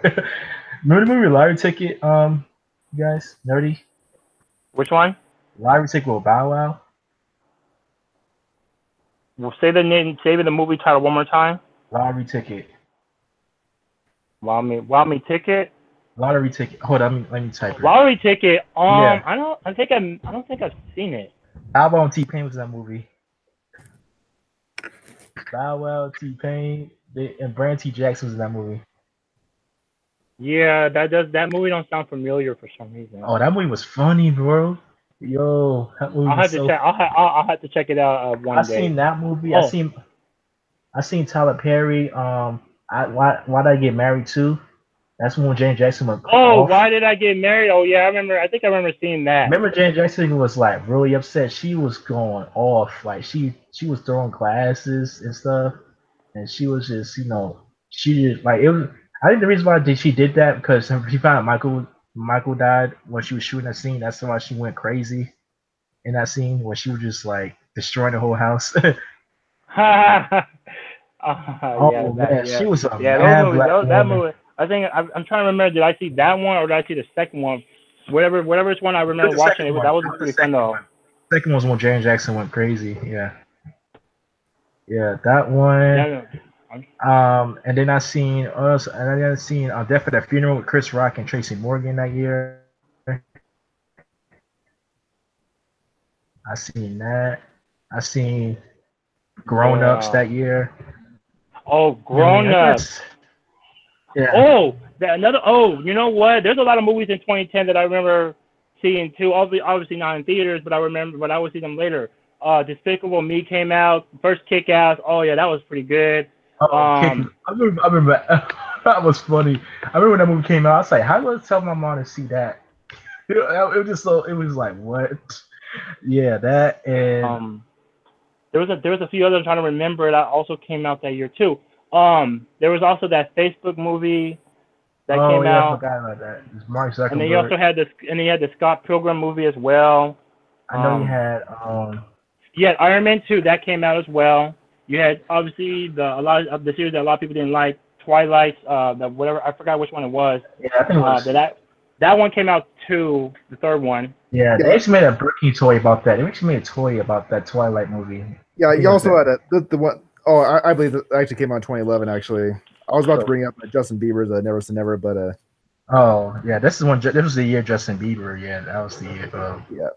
2010 was obviously because that was when he made Baby. Yeah. Yeah, but 2010 definitely had some. I mean, 2010 wasn't. It wasn't. I mean, at the time, I really think of 2010 as a good year for movies. But now looking back, I was like, yeah, it was. Sorry about that. My phone ended up getting overheated, so it just hung up on me. But there's a lot of movies in 2010 that I do remember hearing and seeing. It's just that it's been so long, I don't remember all the names. So let me search them up real fast. Yeah. And wasn't that your I know. Yeah, wasn't like you was into your senior year. Oh yes, there we go. There was Toy Story 3. There was Black Swan. There was How to Train Your Dragon. That was actually another one. Oh, there was also I think Shrek 4. Yeah, the last one that came out. Yeah, there was Shrek 4. There was the live action version of Alice in Wonderland. Yeah, there was another Harry Potter movie as well. Oh, there was also the Last Airbender. Oh yeah. Yes, that one too. Oh yes, that one.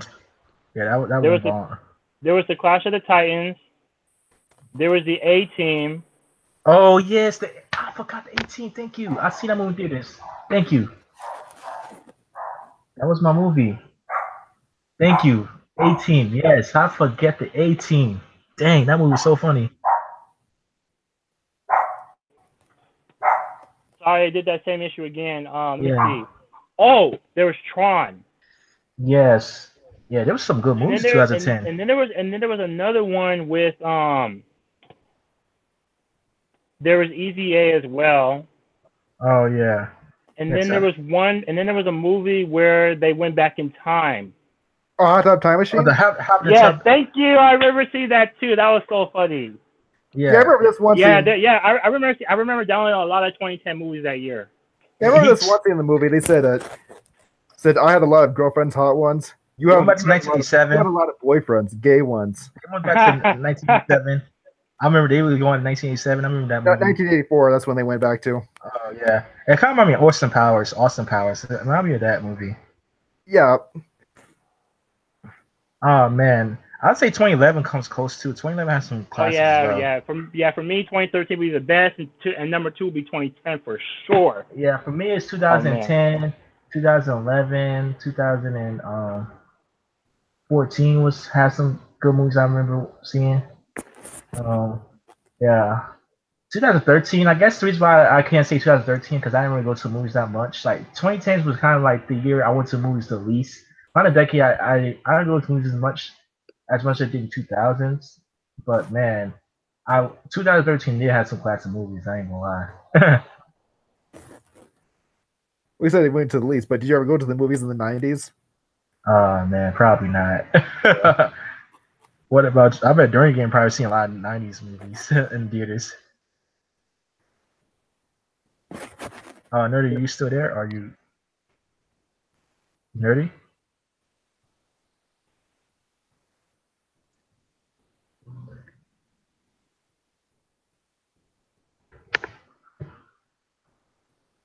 Nerdy?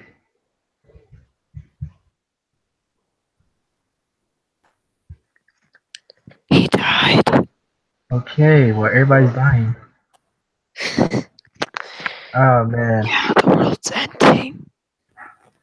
Yeah. So Captain. Yeah.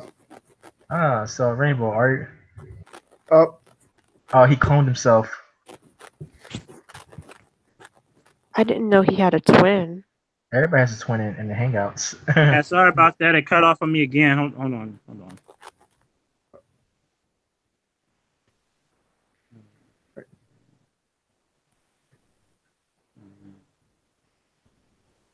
so what'd you ask Nerdy earlier at Mario? I was saying that, yeah, the reason why I kind of forget about I meant to ask him, but if he saw any movies in the 90s. Yeah, I did say that. You there? Hello. Oh man.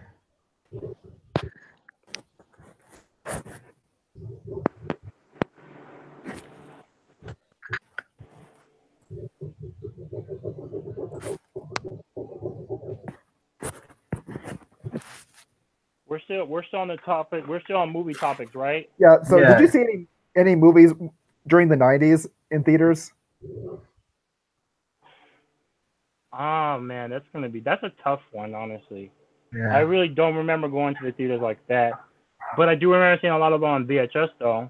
Oh, because I remember Jacqueline said she saw Aladdin. I mean, not Aladdin. Hercules in theaters when she was like 5.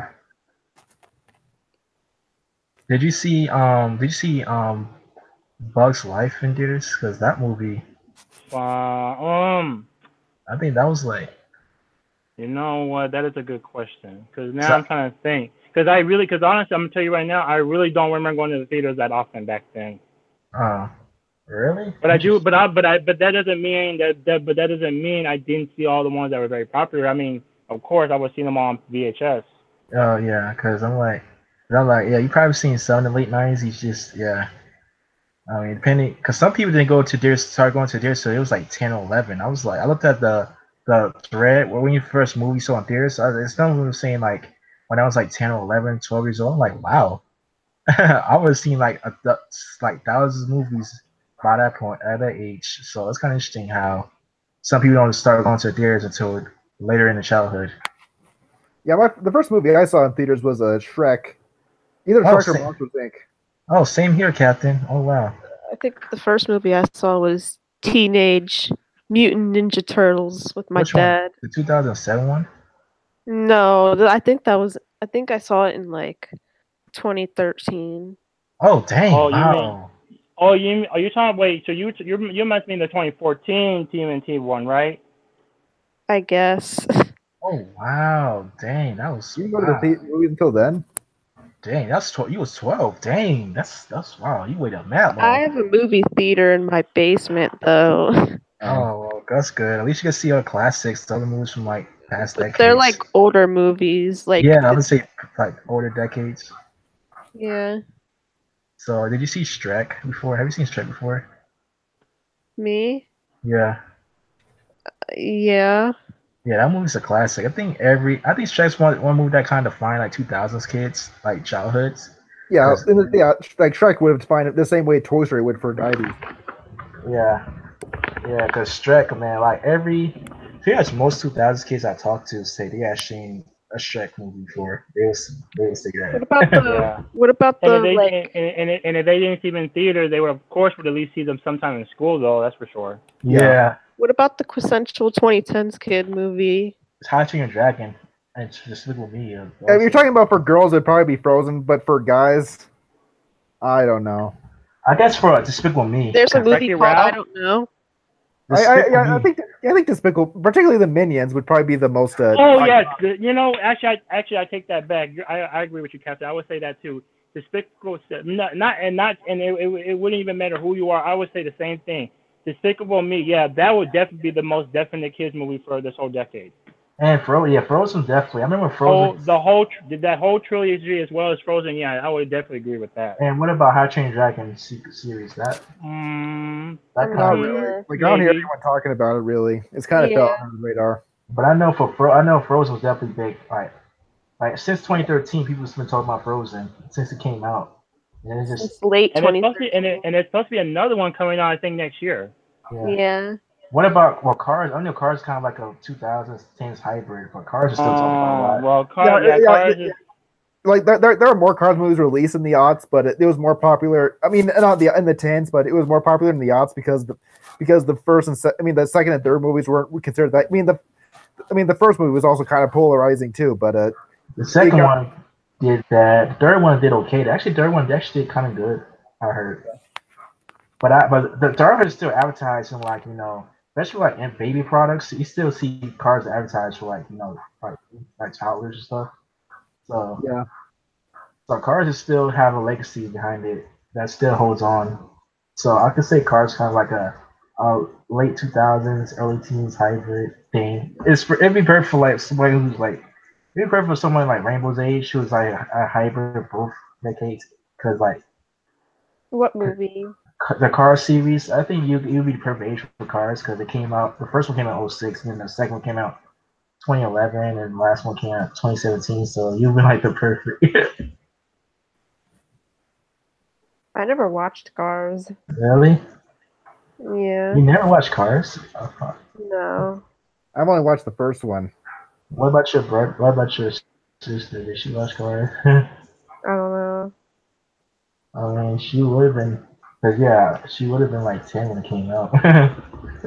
Would Lilo and Stitch be a staple of the 2000s as well?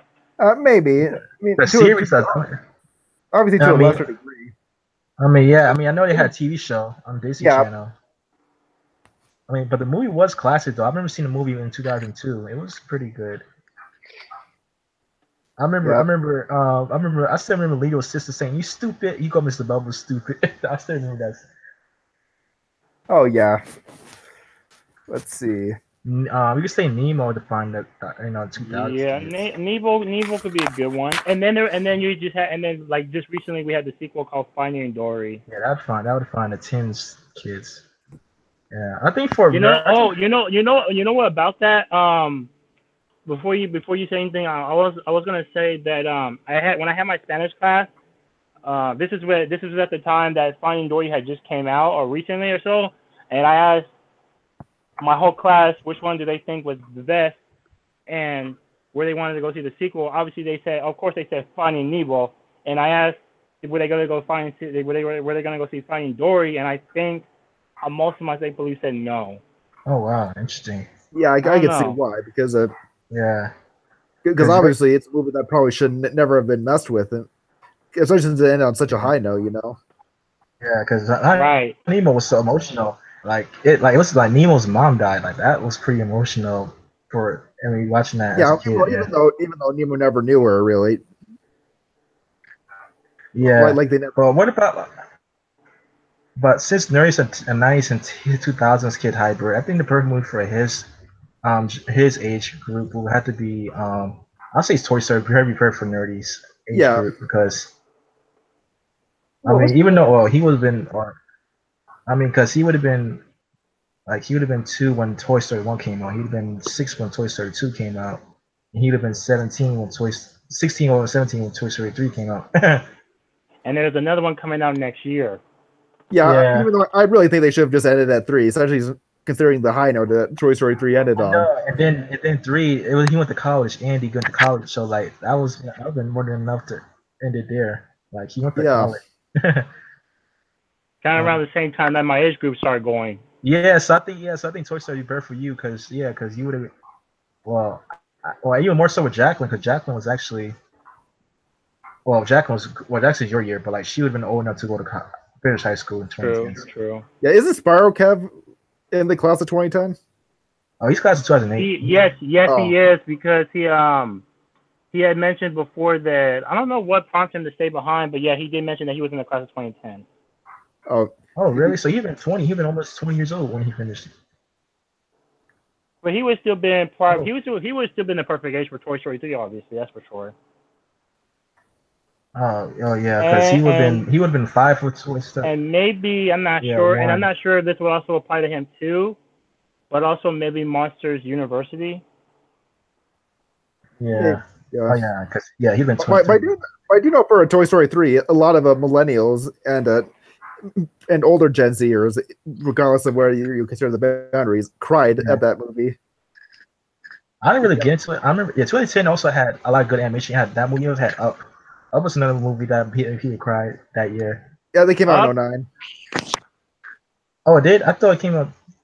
It came out in 2009. No, Captain's right. It came out in 09. I remember. I didn't see it until a little later, but I do remember all the previews. What's like the absolute worst movie you guys ever seen?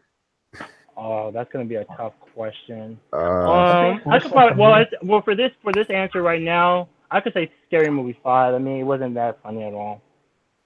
Are you talking about the rest of the movie or Scary Movie 5 when it came out 2013. That was Scary Movie 5 was definitely not funny at all. My friend and I we actually watched it.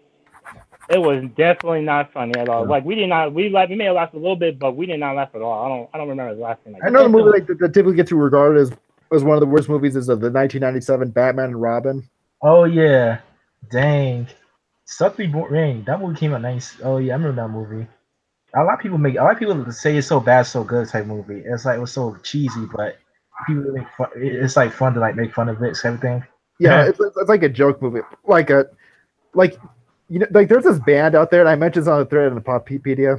There's a band called it. I'm not making this up. I'm not making this up. Oh yeah, I think I know what you're talking about. Yeah, they're called Anal Cunt. I think the worst movie. Yeah, that's literally what they're called. That's their band name. And why and who did he even think of that? And I heard the guy who made it was also in another band called Shit Scum. The fuck? I think the worst movie I've ever seen this decade would probably be Fantastic Four sequel, Fantastic Four reboot. Yeah. What is it? I could top that. The worst one for me that I saw throughout this decade would be Unfriended. Oh yeah, and then The Last Airbender. Those two movies, Last Airbender and Fantastic Four reboot. Those are two worst I could think of this decade. Yeah. It was about that band that. Like the entire band is pretty much a complete joke, a complete jape. Because if you look at not only their band name but also their song titles, like they have a song called "I Went Back in Time and Voted for Hitler," "I Gave Nana Pictures of Your Kids," "I Sent Concentration Camp Food to America's Funniest Home Videos." But if you actually listen to the songs, you can't even hear what they're saying. Yeah. Yeah. It's like they're saying it sort of fast, but it's kind of like mumbled. Yeah. So you can tell the whole entire band is pretty much a joke. Yeah. Yeah. Yeah. But I say Rainbow. I say Rainbow's probably the perfect.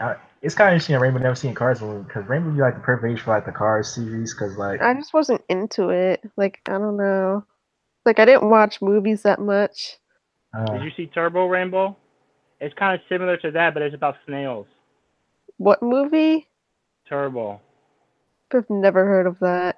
Oh yeah, it came out 2013, I think, right? Nerdy. Yeah, it's like Cars, but instead of cars, it's snails that race. Oh. Oh. They probably got that idea from SpongeBob. Yeah, that's how they had an episode on that. Yeah, it's inspired by Cars. That's why it's so similar. It's inspired by Cars. The I regular think show. it's Maybe, SpongeBob. and probably by SpongeBob because of the snails.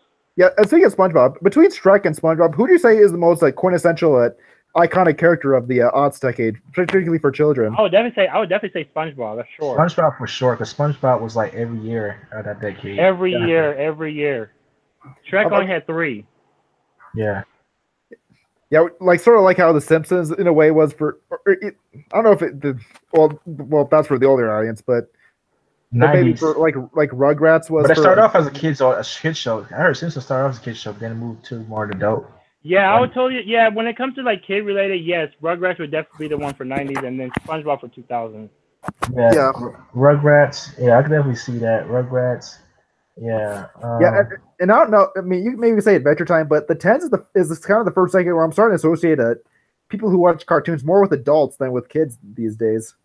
Yeah. I can see that too, because when it comes to like that typical kid show that all we watch, I don't really see one. Honestly, I think the 10s. I think Loud House Party only, but Loud House came out so late in the decade. It's not so like. Well, it's not just that. It's not just that, but a lot of shows, even towards the beginning, would seem like they were more mature than like previous ones. Like even Adventure Time, as well as like Steven Universe, I think, and then also Gumball, I believe. All those shows like are like more like mature or something. Yeah, like it's probably because most kids these days are now watching stuff on YouTube and stuff. Right. Stuff, and that could be reason why it's mostly adults watching these shows. You typically associate more with the people on Tumblr and 4chan and DeviantArt that are big into these fandoms. You there? I was like, who's that? I was like, wait, who just exited? Mario. Oh. But yeah, shows like Adventure Time, Regular Show, Clarence, the Steven Universe, even shows on Nickelodeon. Those shows seem to be more like for more of a mature. Well, maybe not Nickelodeon, but more likely for Cartoon Network. And some shows on Nickelodeon, they seem like more from an older audience than a kids audience. Because my niece, she would actually be the perfect age of all those shows, and she actually didn't really watch most of them. I think maybe she watched Adventure Time, but the rest, not so much. I don't think. It can also be because a lot, just with the exception of Rick and Morty, a lot of adult cartoons are not as good as they used to be. Like South Park seems to be doing this sort of like later seasons of South Park seem to be going in sort of a series, but they're not. But they've gotten they're mostly making fun of Trump now, but they're not as. Yeah, everything's making fun of Trump these days. Yeah, about South Park.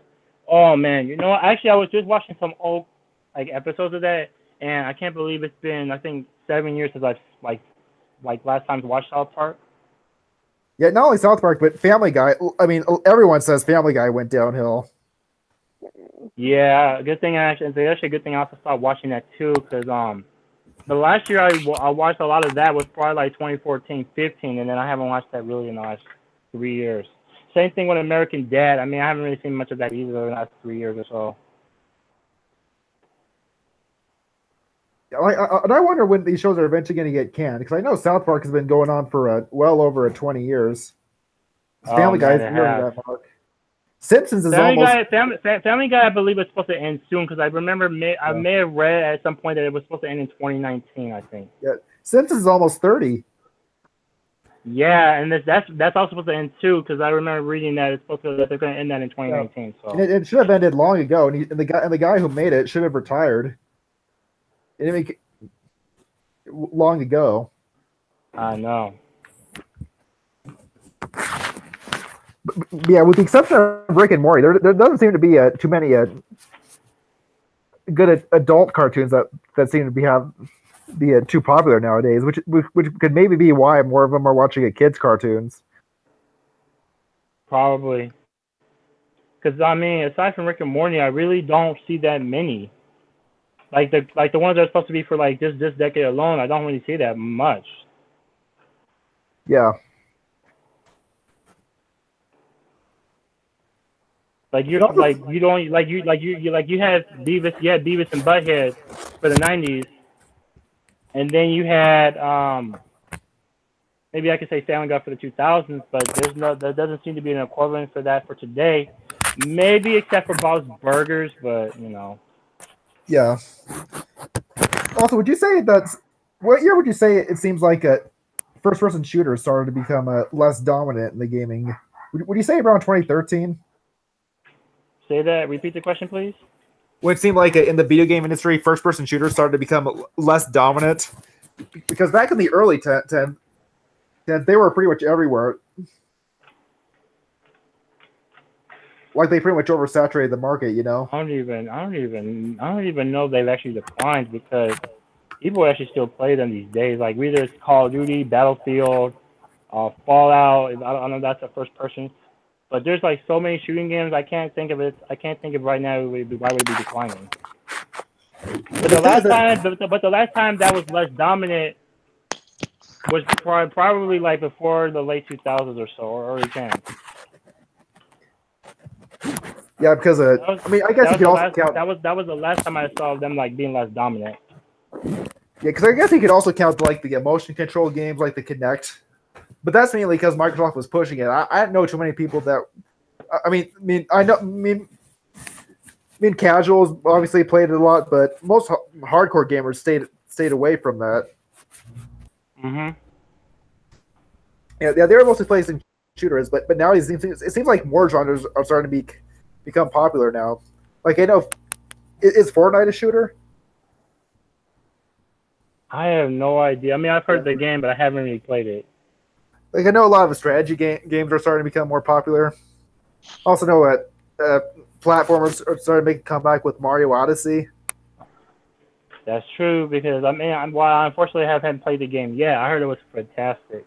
Yeah, but I also know there's been a lot of Kickstarter projects that everyone overhyped, say this is going to be the best thing ever. Yet they turned out mediocre. Like you had Mighty Number 9, you had Yooka-Laylee. Are those indie games? Yeah. Yeah, that's why I would never hear. That's why I would never hear of them. So. Yeah, like Mighty Number 9 was supposed to be like this great spiritual successor to a Mega Man because the people that are making Mega Man's been going downhill by that point, or it's been ignored. Mm-hmm.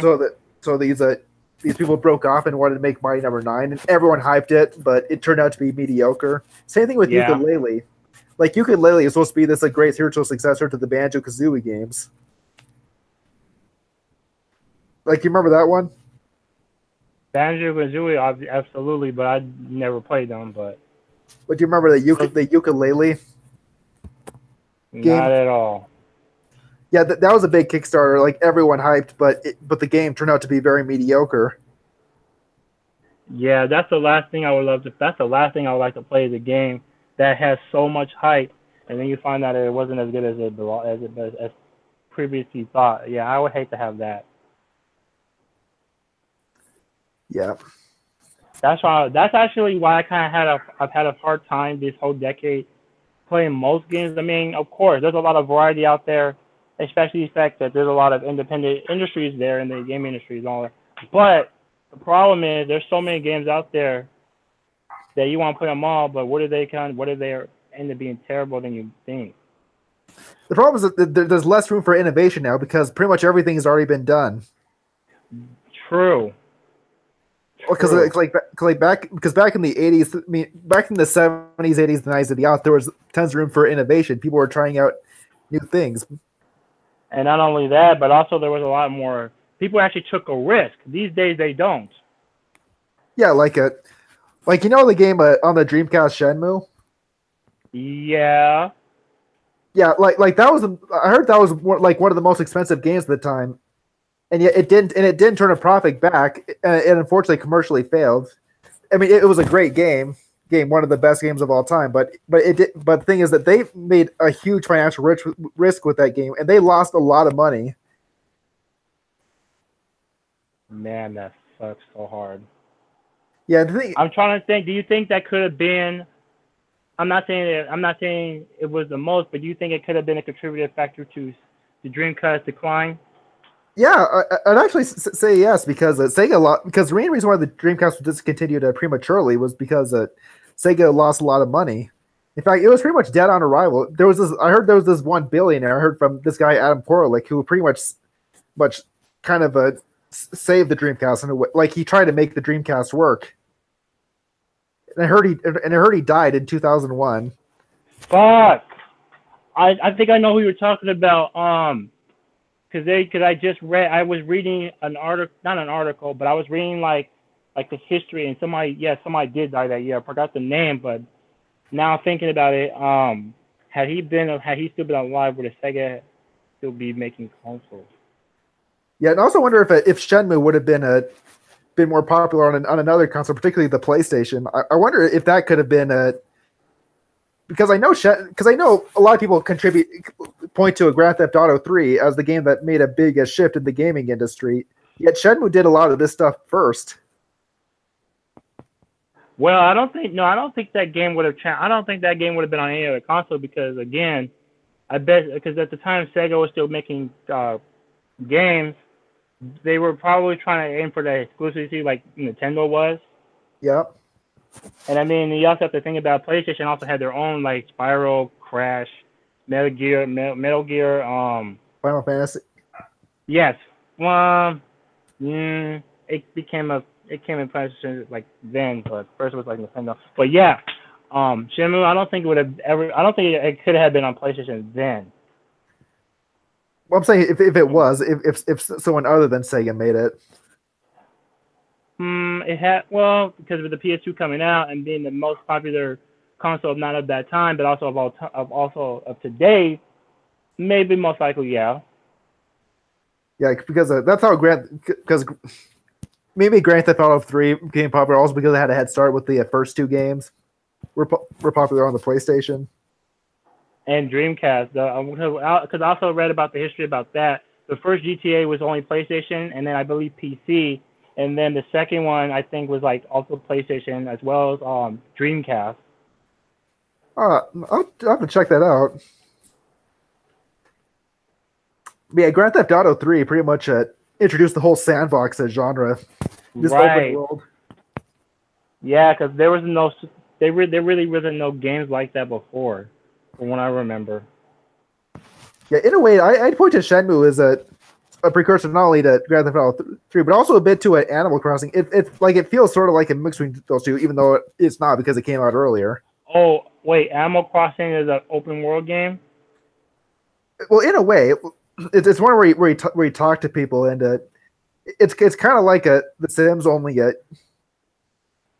in a way. You know what? I'm trying to think if my friend had that game then. Yeah. Because I remember when I had met somebody in my neighborhood, and when I first came to his house, I realized he had a GameCube, and I'm trying to think at that time when I first met him, did he have that game then? Because the only games I remember seeing then was Super Mario Sunshine and Pikmin, and maybe Super Monkey Ball as well as like Super Smash Melee. But I'm trying to remember, did he also have Animal Crossing 2? Yeah, so I actually say Animal Crossing more like a mix between The Sims and Harvest Moon. There was this game on the N64 called Harvest Moon. Never had that, but I ended up like downloading that like just recently actually. Yeah, I never had it either. I don't know if it's expensive to buy these days. Because I know a lot of the N64 games are kind of like in the middle. Like it's like one of the more expensive ones is Conker's Bad Fur Day. Why would that be the most expensive game? Well, because it came out late, there were not a lot of copies sold of it. Oh, damn, really? Yeah, it came out in 2001. Not only did it come out late, but it was also an N-rated game. Nintendo didn't want to promote it because they wanted to keep their family-friendly image. Damn, I wasn't even aware that they sold that. I'm aware that it was rated M, but I wasn't aware of the fact that there was less copies of that game. Yeah. Now I'm trying to think how hilarious would that have been if I actually had that game then. Because back in that year, I only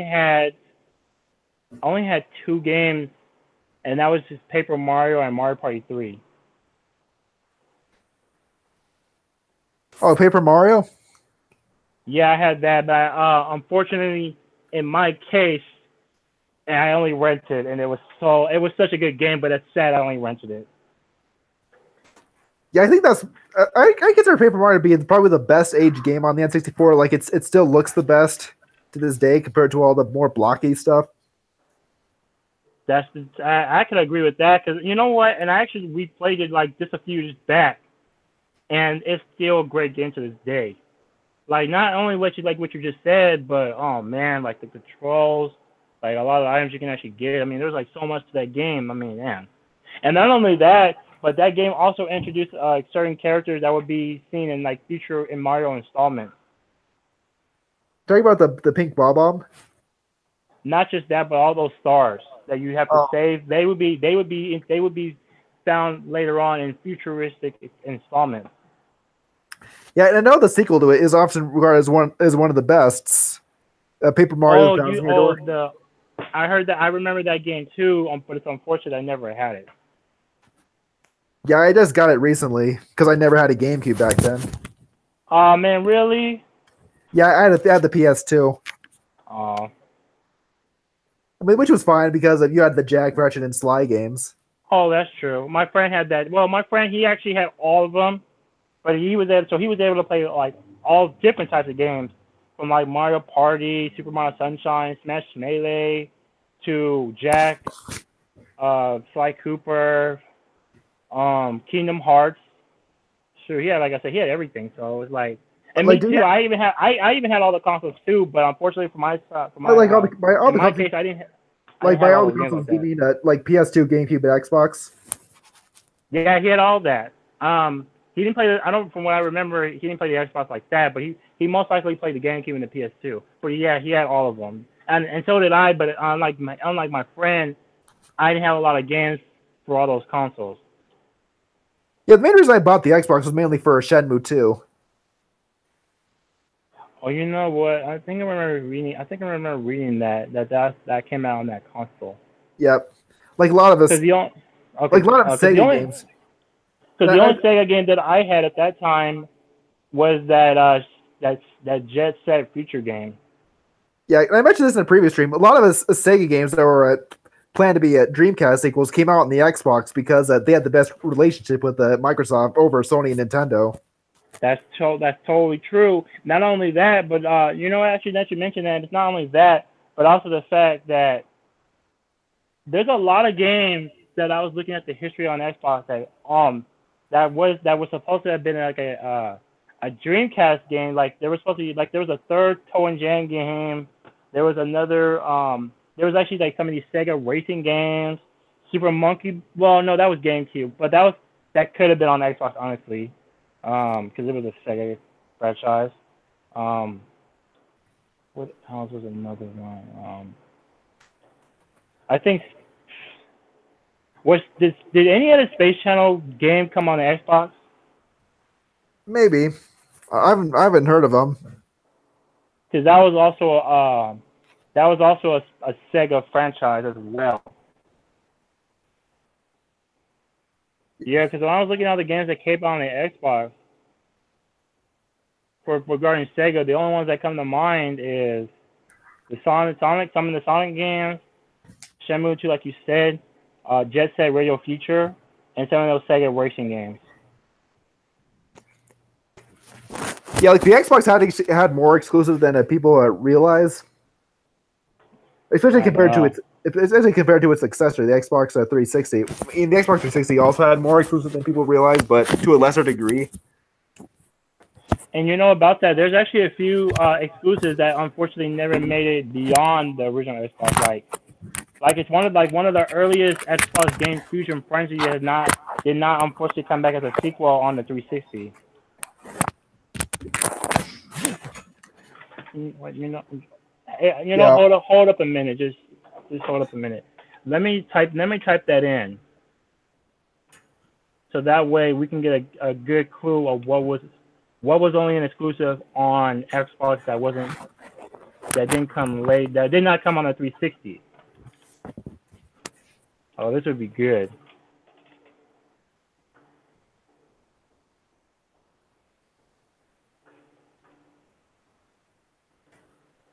Let me see. No, not Xbox One. I said original Xbox.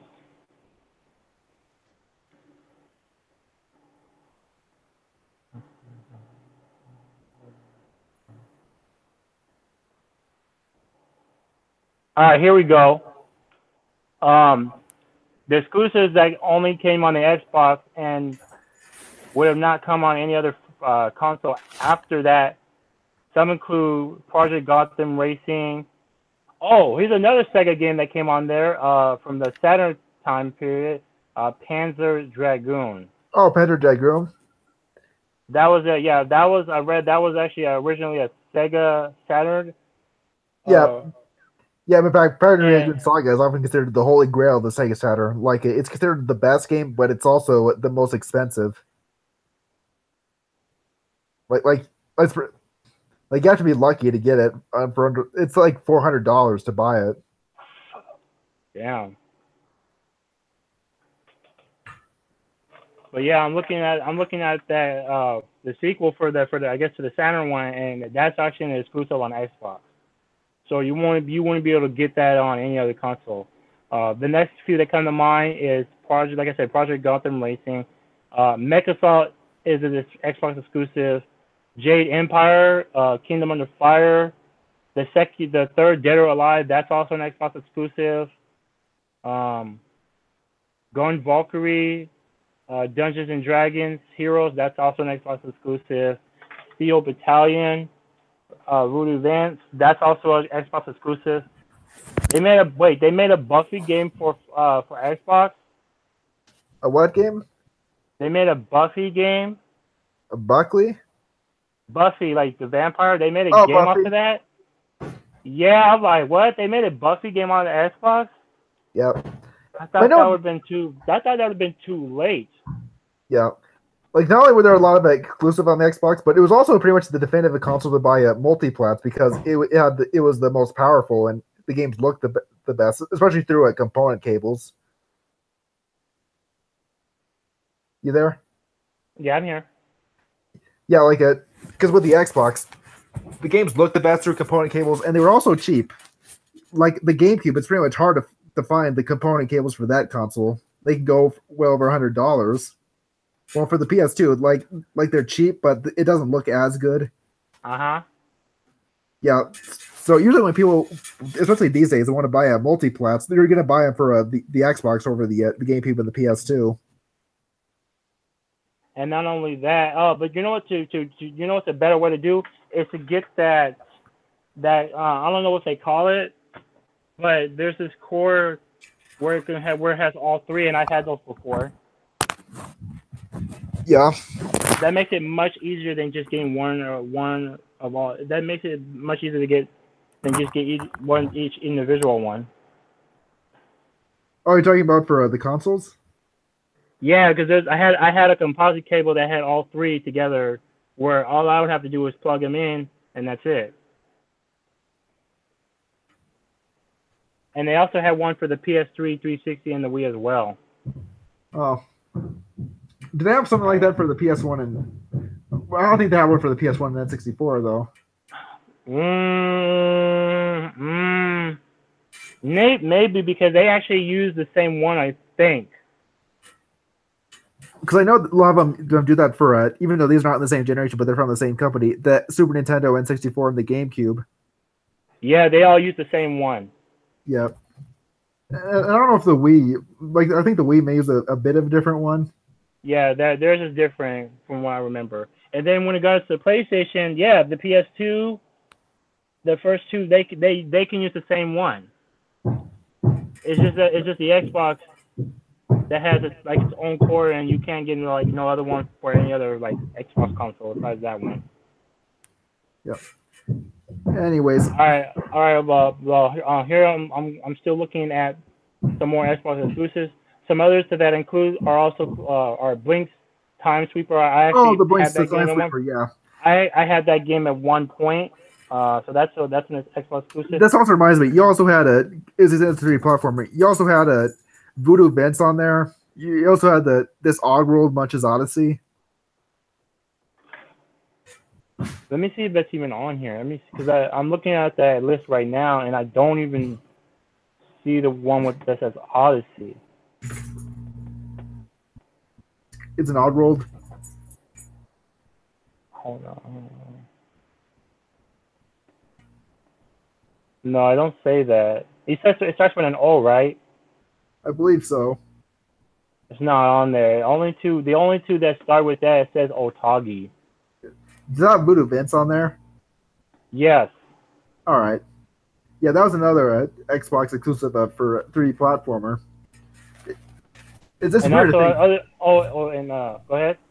It's weird to think the Xbox actually has more exclusive 3D platformers than the GameCube does, even though the N64 before the GameCube was pretty much the 3D platformer king back in its day.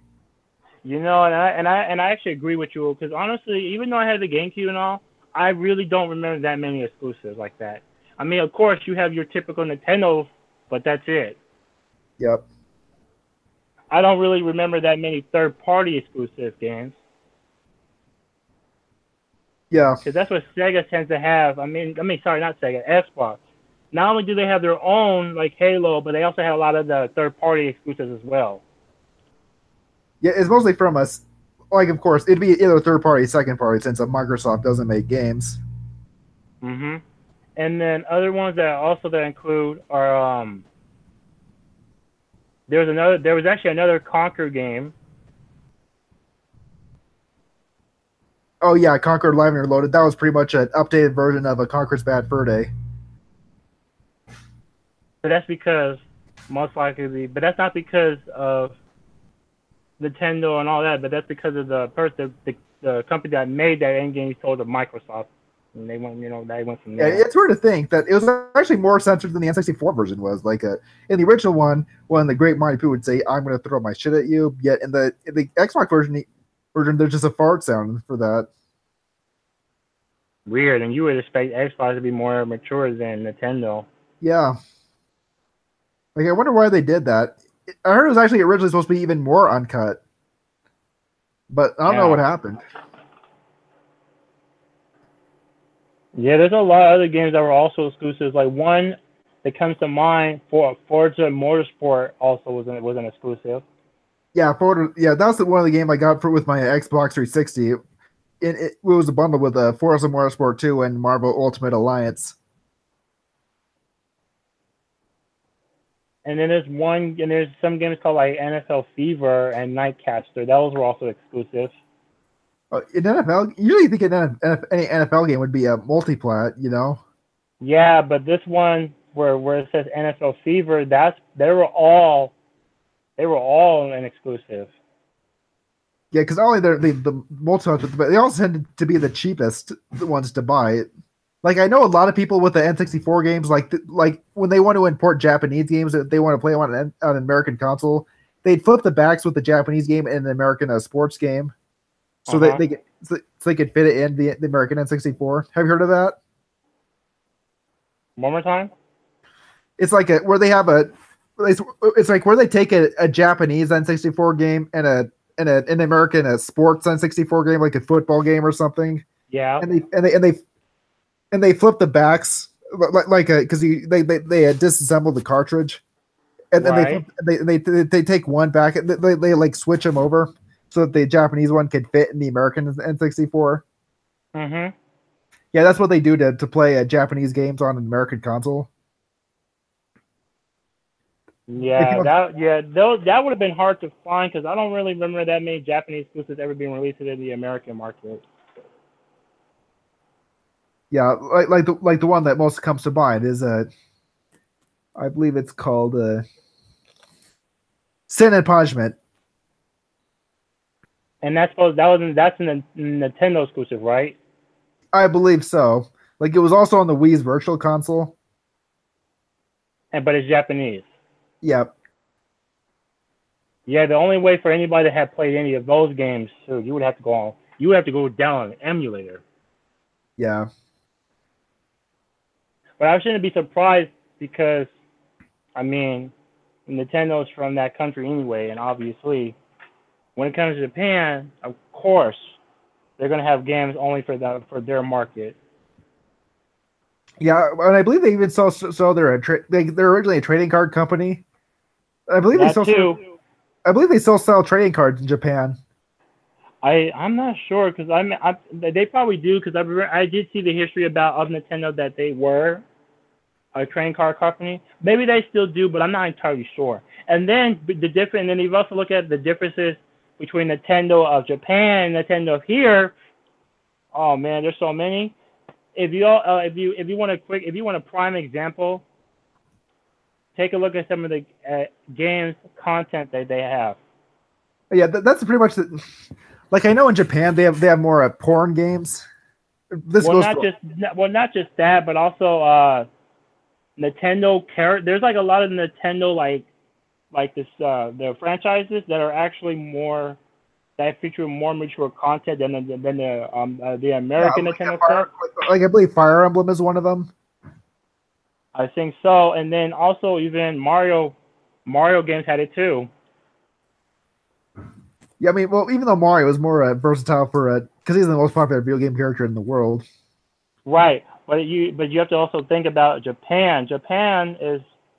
They're notorious for the mature stuff because they believe that their audience can handle it compared to the American market. Yeah, not only that, but Japan's also very nationalistic. Like Xbox is not very popular over there because it comes from an American company. That's totally true. And on top of that, it was practically dead last. Yep, because they only like Japanese stuff, except for stuff like Apple and Coca-Cola. Right. And KFC. Actually, that's actually pretty interesting. I heard that during Christmas time in Japan, a lot of them will eat a KFC. And KFC's American, right? Yeah. It is pretty interesting. Because over in Japan, they celebrate Christmas, but even though they're not a Christian nation, they look at it as more of a day to spend with family and stuff, and they ignore all the religious. Damn. Yeah, and I've heard one of the most popular Christmas traditions in Japan is getting a KFC dinner, which includes the fried chicken. I heard also includes a chocolate cake. Let me see if I could look it up, and I could screen share. Oh yeah, yes. Let me see that, please. All right, let's see it.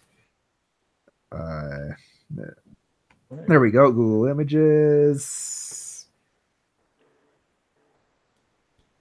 KFC Japan to Christmas. Okay, let me go to screen share. Share that. See if I can get it full screen.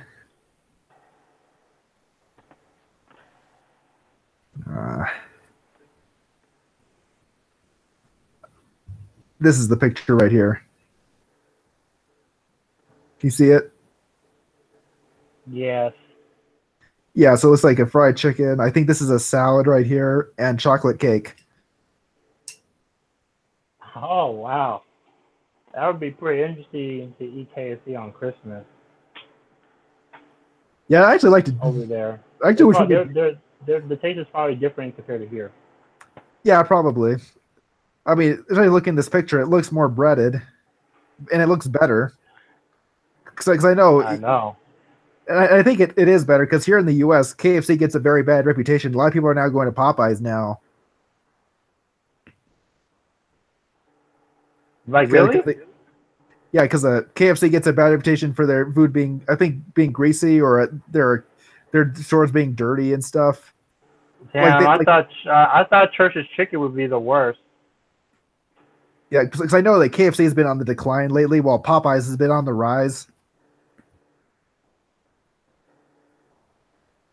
Yeah, Popeyes is definitely on the rise because I've been seeing more of those lately. Yeah, it can also be maybe because their marketing may be better, even though the KFC has been advertising more.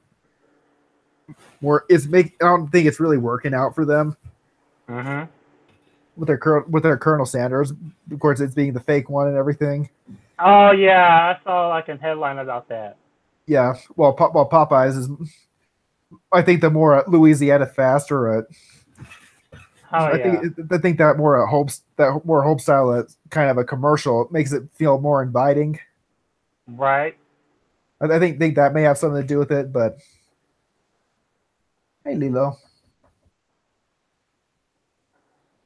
You know what? I'm still looking at these Xbox exclusives. Damn, there's like so much that I never heard of these games. Yeah, Despite that I had that is Amped on console, it's there? like fucking wow. Is the Amped games on there? Hold on. Wait, hold on.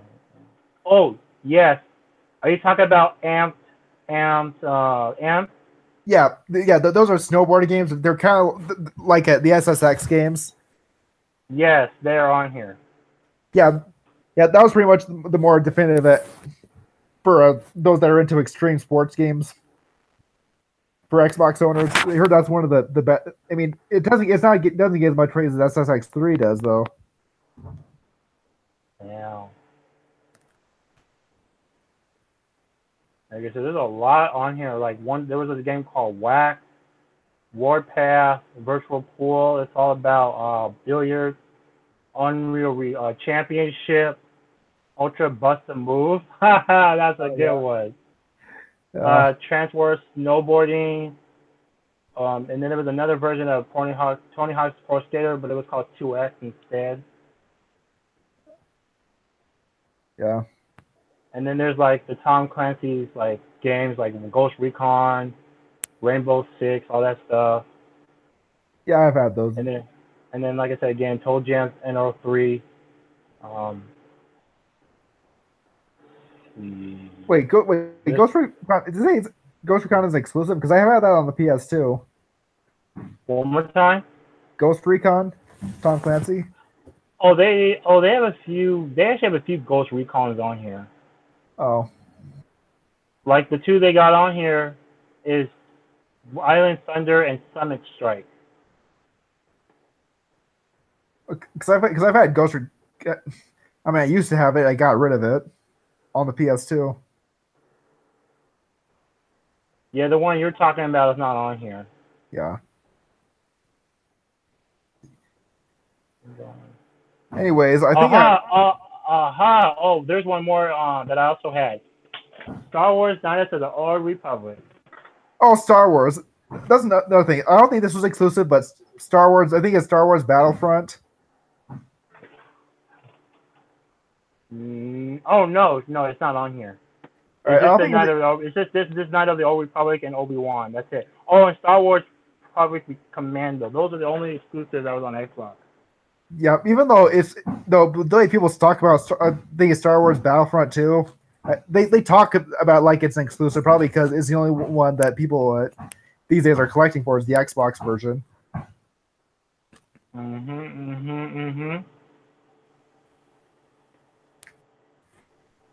Because I hear a lot of people talking about that game. I don't know if it's something about to do with the Xbox Live or something. Yeah, because a lot of these exclusives had that too. Like Star Wars Republic Commando had Xbox Live, and then Star Wars Jedi Knight, that's another one. That was also an Xbox Live game too.